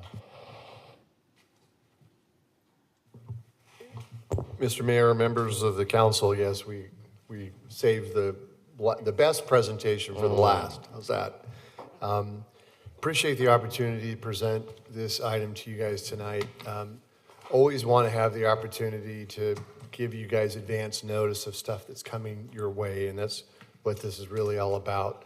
This is going to be a team play presentation. It's late in the night. We're going to do the best we can to get through as quickly as we can. I'm joined tonight with a couple of my planners, so you're surrounded with some of the best planners in the valley. You've got my partner David Niskanen sitting at the table over here, and then Jayla Smith, who's one of our planners here. And both of these individuals have been working on the housing elements, which is the topic of this discussion tonight, in a number of different jurisdictions. And then obviously with Mountain House becoming a city, not only are we talking about working on a general plan, which you've heard me talk about, which we've initiated, we also have the obligation to work through a housing element. Housing element's very unique, very different. It sets forth a lot of the goals and objectives that the state of California has, And unfortunately, how do I say this politely, they push those obligations back onto local jurisdictions. Right now, we're told as part of this effort, which is the sixth cycle of the housing element, the state of California, and the numbers, I've seen numbers as high as 5 million, but somewhere settling around 2.5 million households that were short in the state of California. So this is why the governor and the state legislature keeps passing these new housing related regulations, accessory dwelling units, junior housing opportunities, et cetera, et cetera. So we're going to walk through this and how it affects the city of Mountain House, how it's different than what we're going through on the general plan update. And unfortunately, it's one of those things where, because the state mandates that we have to go through this process every 8 years. We're a little behind the 8 ball in this because San Joaquin County has already adopted their housing element. We're going to have to go through this process, which we're going to explain in a minute, about transferring their obligation or a portion of their obligation to. So that's JL, after I the introduction, go ahead and go through, and then David will talk more about the housing allocation that's been assigned to the city of Mountain House. Good evening, Mayor and Council members. As stated, my name is Smith, and I wanted to talk just a little bit about what the housing is. So, stated, it's one of the required elements of the general plan. Again, like the other elements, it's required to be updated every 8 years, and this is to reflect evolving policies, changes in state law, and to reflect the new housing needs allocation. And we'll are going to get more into that in our presentation, but just so you are aware, every new housing element cycle, there is a new regional housing needs allocation that is prepared. And so that's why every 8 years it has to be updated to reflect that. And so it's important to have, or I should start by saying the housing element helps cities to implement the state's housing goals, and that's why it's important. It's an important land use tool, but it's also important because having a state certified housing element entitles the city to apply for various grant funding opportunities, and this can help with infrastructure investment and planning studies to further support housing development. So key required contents in the housing element include the housing goals and policies, the site inventory and analysis, which is analyzing parcels within the city that can be used for housing development and the capacity of each of those parcels. Like, as I said, the regional housing needs allocation, considerations for special needs housing, so this includes housing for the elderly, disabled, the homeless, et cetera. An analysis on housing production constraints, the city's housing supply, infrastructure capacity, and public participation efforts. So these are all things that are required to be included within the housing element document. And so I wanted to also give just a brief kind of summary of the methodology that goes into preparing the regional housing needs allocation, or RHNA for short. And so the state provides each local council of government, which for our area is the San Joaquin Council of Government, or SJCOG. The state provides each council of government with a regional housing needs determination. And this is the number of units that need to be accommodated for within each county or regional area within the state. And then each council of government will then allocate a portion of those units to each jurisdiction under the COG. And these are primarily driven by projected population forecasts, in addition to other factors as well. And so then with each of these RHNA allocations, each jurisdiction will then prepare the housing element and to demonstrate that the city has the capacity to accommodate all of the units that have been allocated by the Council of Government.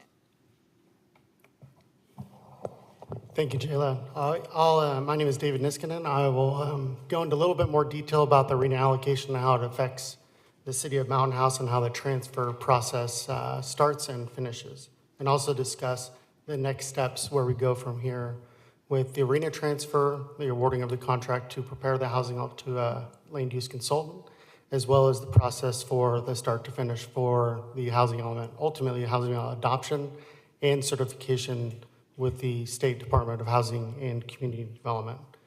Like Jayla said, the SJCOG assigns the arena allocation based on projected growth over the 6-cycle planning period. That's a planning period from 2023 to 2031. And each local jurisdiction is required to demonstrate that the city has adequate capacity for those units. It's important to note that it's not a requirement to build the units that are assigned to each jurisdiction. It's a requirement to plan for those units. So what that means is planning for Mountain House, planning in specific plan 1 through 3, the availability of land for both single-family detached homes, but also multifamily attached and everything kind of in between. So because Mountain House was incorporated after SJCOG made its final arena allocation that was approved in 2022, it's required by state law that a portion of the arena that was assigned to the county is transferred to the city. Now, what this slide demonstrates is the adopted current arena allocation that was approved by the SJCOG board in 2022. As shown, as a whole, San Joaquin County was assigned a total arena allocation of a little bit above 52,000 units, and of that, 8,808 units was assigned to San Joaquin County, the unincorporated county areas. And then each jurisdiction was in turn assigned a unit count. And those assignments were based on, again, the projected growth from 2023 to 2031. Now, how the arena allocation is then divided up by the different income groups is a methodology that's in the SJCOG the RENA plan, and it's based on vacancy rates, number of jobs to housing ratio, and some other factors that affect that unit count. Now, this slide illustrates what the suggested RENA transfer would be to the city of Mountain House. And SJCOG has suggested that the same methodology that was used as part of the 2022 RENA allocation plan be used to identify how many units would be assigned to the city of Mountain House. And what that results is an assignment of 5,114 units based on assumed city's projected growth, as well as the other factors as previously discussed. And then each income group is then broken down with that same methodology. So for lower income, it's 2,129 units, and above moderate is 2,985 units. Now, how that translates to the actual housing element preparation and how do you assign land to a specific income group, it's based on the densities in which development would occur. So generally speaking, above moderate income groups would be single-family detached homes. Moderate would be like attached or zero lot line developments, and then the lower income would be multifamily at a density that's higher than what you would normally see for a detached development. And there's an entire methodology that has to happen by state law as you prepare the sites inventory as well. Now, discussing the next steps, tonight we wanted to bring forth this item to make you aware of this process of this RENA transfer that's required by state law. We plan on bringing back the formal request to you at your November meeting, and that'll include the methodology that was used as part of that RENA transfer request. We're going to be asking that council take action by minute order on that request. The city is currently out for a request for proposal for a qualified consultant to prepare the housing element. That ends on October 31st. And we're anticipating to be able to bring that back to you to award that contract in January of 2026. Now that kicks off the preparation of the housing element, which includes a whole slew of requirements, including public participation, workshops, as well as the preparation of the actual document. And then unlike the other elements of the general plan that's currently being prepared, the housing element's reviewed by the State Department of Housing and Community Development through a formal review process that can take some time. So what they're looking at is to make sure that the city's housing element meets all of the statutory requirements of housing element law. And in the government code, there's an entire list of everything what needs to be included in the sites inventory, the housing needs assessment, as well as the policies and programs that ultimately get adopted as part of that housing element that kind of sets the stage for what the city should be pursuing as far as housing is concerned. It could range from pursuing grant funding for infrastructure developments to support housing development, from everything from that to soliciting low-income developers, nonprofit developers to come in and build housing. So that concludes our presentation. Again, we're here to answer any questions for you that you may have on this process. But this is the first step in many, many steps of this housing element process. Thank you very much. What David saved for you is the gory details associated with dealing with the housing element and the frustration that a lot of the jurisdictions have in just trying to meet and comply and receive certification from the state, which is not exactly simple. We're currently working on a couple of them right now, and let me tell you, the state of California is all over local jurisdictions we're supposed to be planning for housing, but it's almost as if they're expecting local government to actually physically build it. That's not our role, that's not our responsibility, but getting that certified housing element is important, especially if we want incentives for economic development, because we're applying to CBGG, so we're applying to HCD to get those grant monies.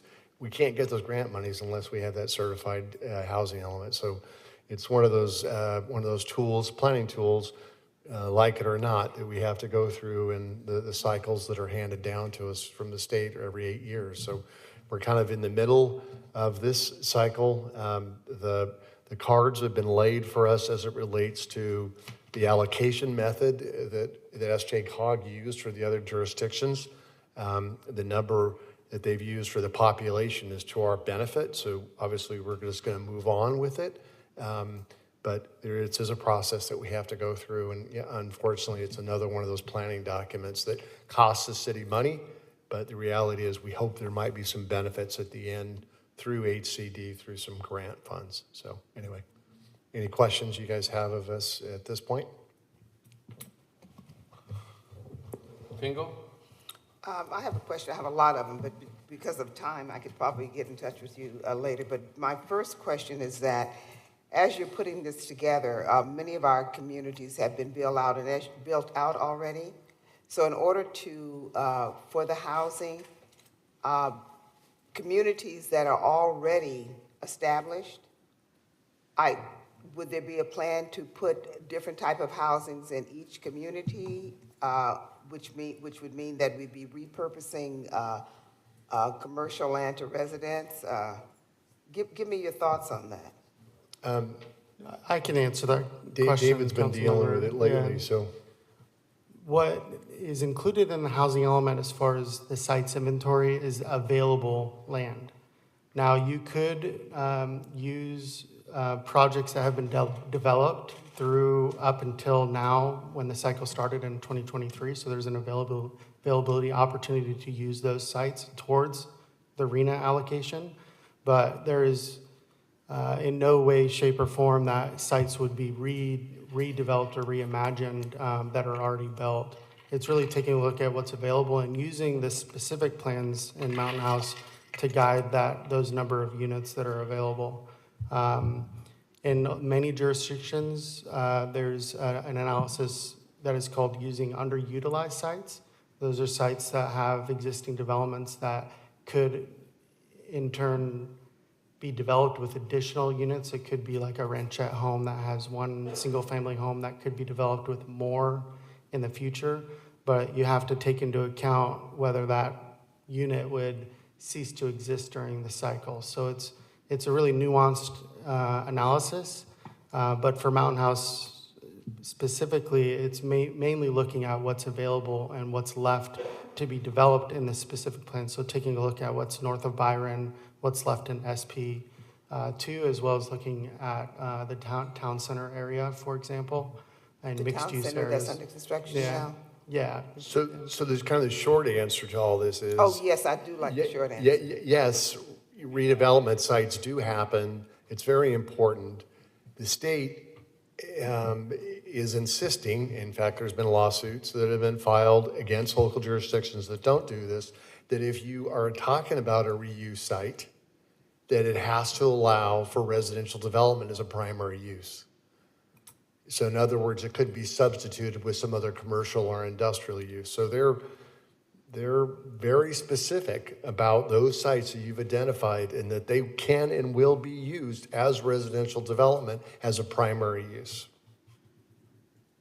But I think we're very different than most cities in that, A, we already have planned out a lot more detail than most communities, and we still have half of our land to be, or more to be built out on. So our process isn't nearly as complicated as, say, Lodi, which is pretty much built out and doesn't have a lot of available land. So it's really, we don't have to look nearly as much at, repurposing or rezoning because of that. But what tonight is really like page 1 of a 1,000-page book.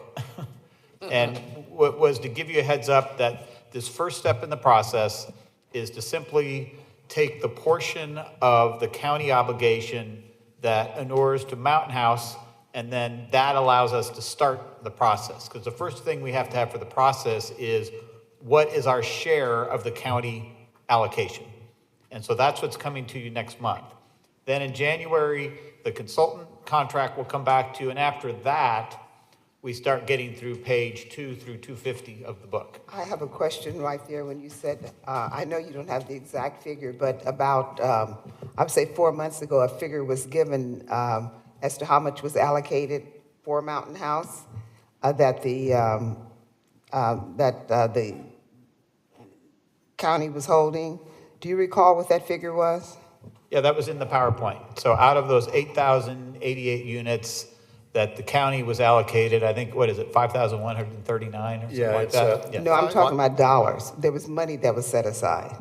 Well, that's the Affordable Housing Trust Fund, and that's something that will be addressed as part of the overall plan. When we became an incorporated city, there was about $10 million in that fund, and then each building permit pays additional fees into that fund. So one of the things that will be addressed in the housing element is what's the current balance in that fund and what's the projected revenues in that fund, and that'll be one of the many different potential funding sources for affordable housing that will be addressed in the element itself. Okay, and that kind of led into that's what I want to know, would some of that money be used to fund this particular project?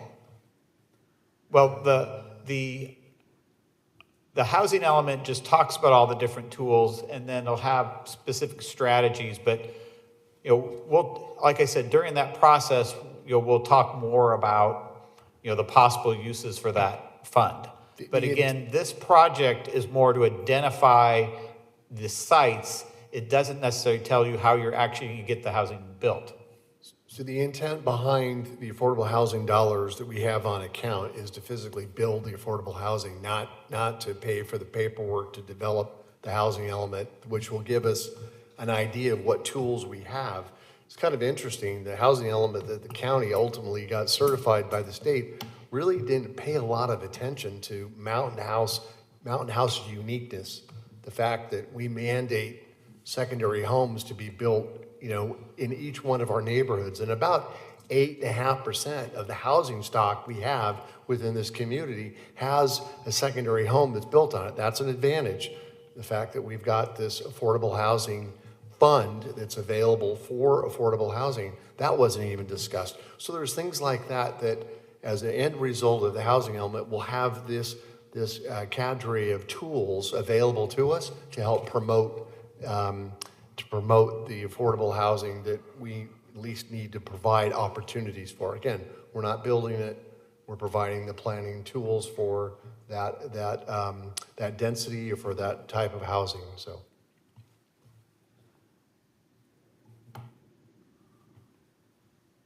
Anything else? Brittany? No. Green? Disco?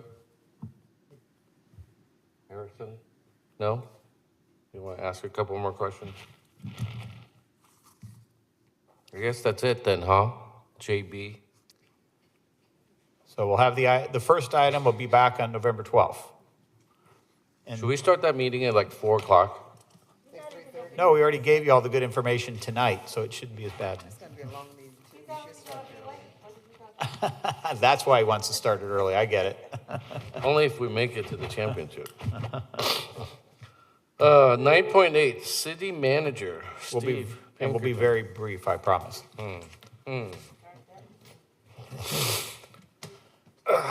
So speaking of development, which you've heard in a number of these studies tonight, we've still got a lot of activity going on up in our north and south neighborhoods. J.B. Anderson and company have been reviewing a lot of designs for the homes that are coming in, and I think we're up to 10 different home builders right now between the neighborhoods that are under construction right now.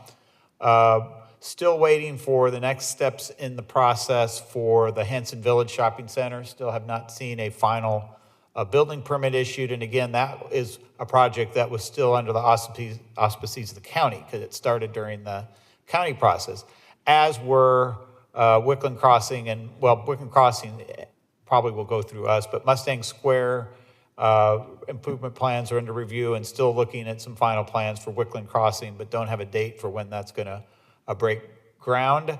The Sing Shopping Center, that's the shopping center that's directly south of Mustang Square. They've now consolidated ownerships there, so we don't have to argue over each parcel owner wanted to have their own driveways and things like that. We said, no, it has to be designed as one integrated center. We think we're getting that resolved. It looks like at this point, Circle K and McDonald's are committed or close to commitment, along with the Indian Market and a car wash at that location. And we're very close on hopefully coming to a successful conclusion on getting the Mountain House Sports Center entitled. We've done a number of really deep dive analyses into the parking demand, and hopefully within the next couple weeks, we'll have resolved with the property owner and the tenant an agreement that there should be enough parking on that site. I think we've got enough data we've looked at a number of other similar uses in Alameda County, and I think that based on the current setup at the project there, that they're even at full build out of that project. And by the way, there is one more industrial user who has moved in or is about to move into that center. There is one more tenant who isn't using much parking. We think that the badminton, pickleball should be able to be accommodated, but we're not quite there. We've got to make sure everybody signs on the bottom line and understanding to make sure that we don't end up 5 years from now with people parking in the neighborhood. But we're doing everything we can to make that project work. And so it's not like, I know they felt like it's taken a long time, but there's been a lot of analysis going on the last couple months. Again, up north and south, you still see a lot of dirt moving at this point in time. Probably some of the maps you approved tonight are associated with, now that those are final maps, you're seeing more improvements coming to the ground and houses coming out of the ground fairly soon. Probably the next one you'll notice most significantly was the map you approved tonight for the 199 attached and detached combination of units right next to the bridge. Not sure the bridge to somewhere. So just before you cross the bridge to somewhere. We expect you to see a lot more this winter as they get ready to build houses on that site. And then we're hoping to bring something back to you on the railroads at the next meeting as well. Still some additional processes we have to go through for the railroad crossing, but they're a lot further than they were. Trying to think, just a reminder that we're continuing to work on the general plan. You've gotten those meetings. Now we had a very good community meeting. I know we had one council member in attendance at that meeting, and we got some good feedback from the public. Was that a council member? I believe it was the vice mayor, if I recall, that attended that meeting and participated. And we had about, I believe, what do you think, about 30 people in the room, and we broke in 33 people, and we broke into small groups and got a lot of good feedback. And then the consultant now will probably be doing a lot of work over the winter and come back late winter, early spring with the next steps in the process. JB Anderson and our legal counsel is also working on some additional updates to our development code, particularly when it comes to signage and filling in the blanks and better addressing some of the sign regulations that we want to do as a community. And then one last thing is we do have everything ready to go on the signalized intersections on Central Parkway at Main and Arturo, and we're just, Kusan on Main and Arturo, we're just waiting for equipment at this point, the developer is. And the same at Central and Nazargoli as well, correct? And so all those are moving along. It's just a matter of getting the signals and getting them in place. We're still hoping by the end of the year for those traffic signals at those locations. And then on the communication side, you earlier tonight met our 2 new public affair interns who did go through an interview process. We continue to send out and get great opening rates on our email, much higher rates than you would expect for email. People, what is about a 40 to 60% opening rate on most of our email? 56%. 56%. Our next It Takes a Village forum is going to be all about utilities, and not just our utilities, but we've invited PG&E and MID and West Valley to participate in that forum as well, and teach people a little bit more about what is contained in their utility bill. We did do a great shakeout drill last week. It was Worry About Earthquake Day. And most importantly, the brand new website, 6 weeks from today.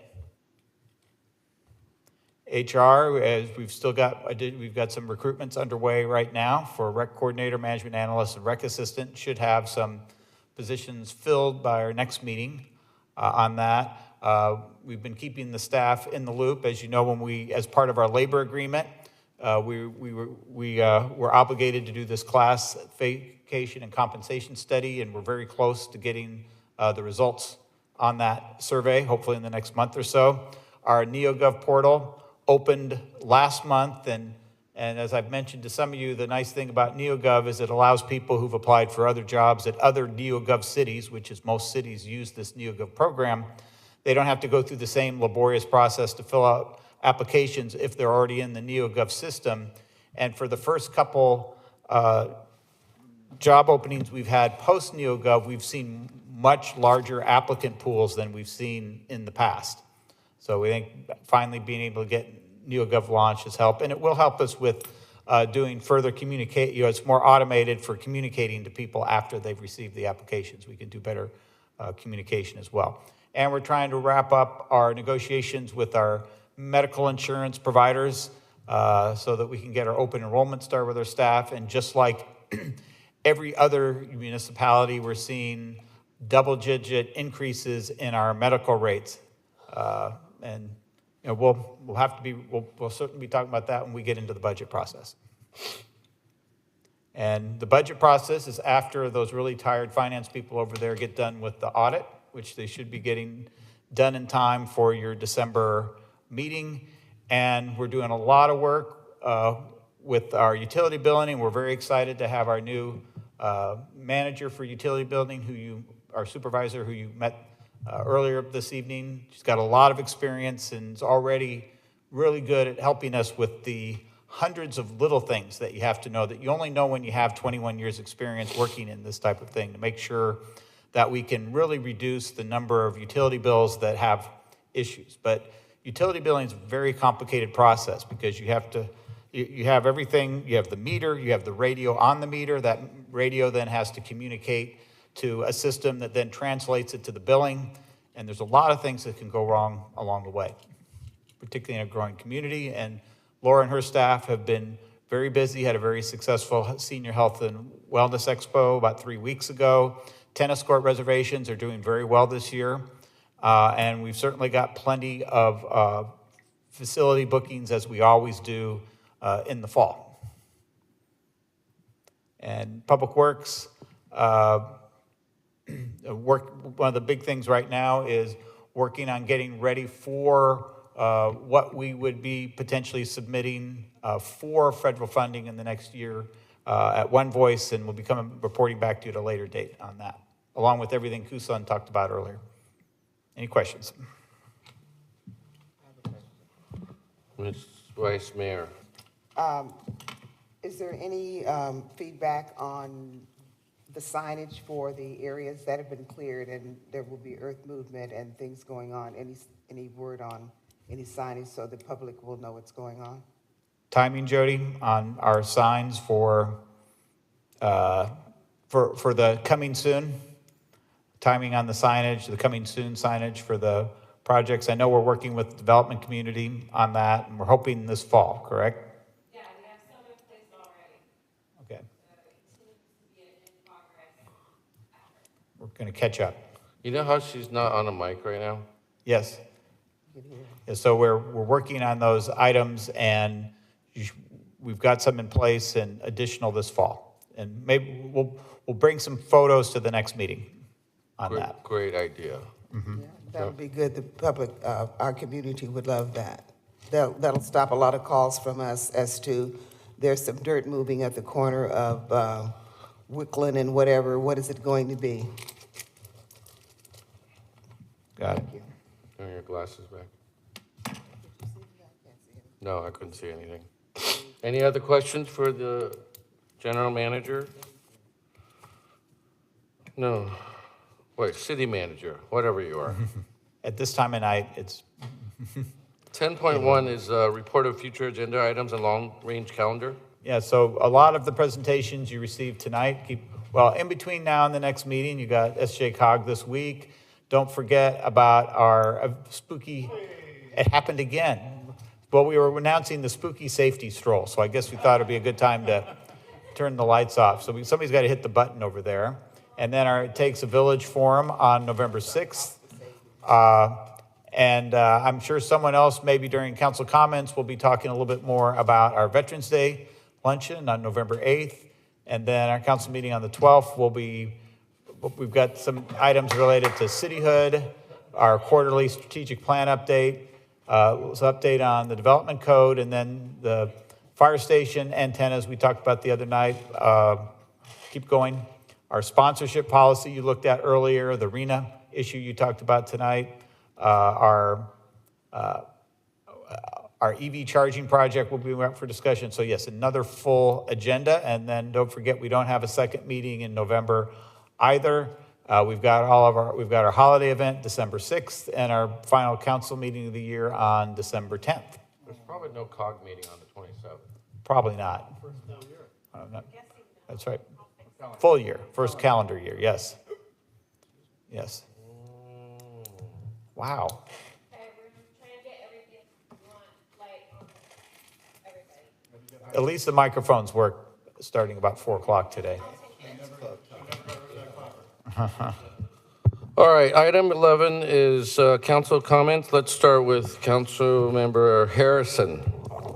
Thank you, Mayor. I'm honored to share that our Veterans Day luncheon is quickly approaching. It'll be on Saturday, November 8th at 11 a.m. We have about 40 community members that have already registered RSV in recognizing the men and women who have worn the uniform in service to our nation. This is an opportunity to look at our veterans in the eye and say that we remember, we're very grateful, and we stand with you. I'd also like to personally invite my fellow council members to join us in showing our appreciation. Your presence matters, and I know it will mean a great deal to those who serve, so I hope to see you all there. Thank you. Maybe we should serve like steak and lobster, then we'll really get them. You know, I asked them about that, and they said, well, we're going to get with the mayor, and if he doesn't respond, then we're not doing it. And I don't know if he responded or not, so. Who's them? Yeah, let's do steak and lobster. All right, Council Member Disco. The chamber will be hosting its 5th annual block party on Halloween weekend. I'd like to invite my fellow council members to join me at 5:30 for opening ceremonies with our other dignitaries. And the rest of the community is invited to join mhchamber.org. And thank you, staff, for the in-depth reports tonight and holding it down while we've been out for the past month. Thank you. Councilmember Green. Thank you, everybody. Vice Mayor Tingle. Thank you, Mayor Sue. I'd just like to say that the next time we do the general plan update, we try to get as many people out as we can because there was a lot of valuable input given by the community, those that were here, as to what they would like to see, what they already see our assets being, and what things they see as challenges. And I think that's a wonderful way for us to continually go forth and make decisions and plan according to the will of the people who we serve. We are their servants. So you get an idea firsthand of what people are really thinking and encourage people to come out. It's a wonderful way to continue the restructuring and building of our city. Thank you. Mayor Sue. Let me think a little bit. Just kidding. City Attorney, Mr. Mayor, I don't have any comments tonight. City Manager. No more comments? Well, let's adjourn to our November 12th meeting then. No public comments. Thank the public for coming out and staying. Wow, I know. That's. Yeah, there was a lot of public here in the beginning. It's going to come up already. I didn't know we had two of them.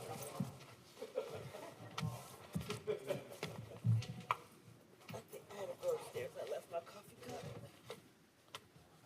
I thought I had mine down here, it was in my car.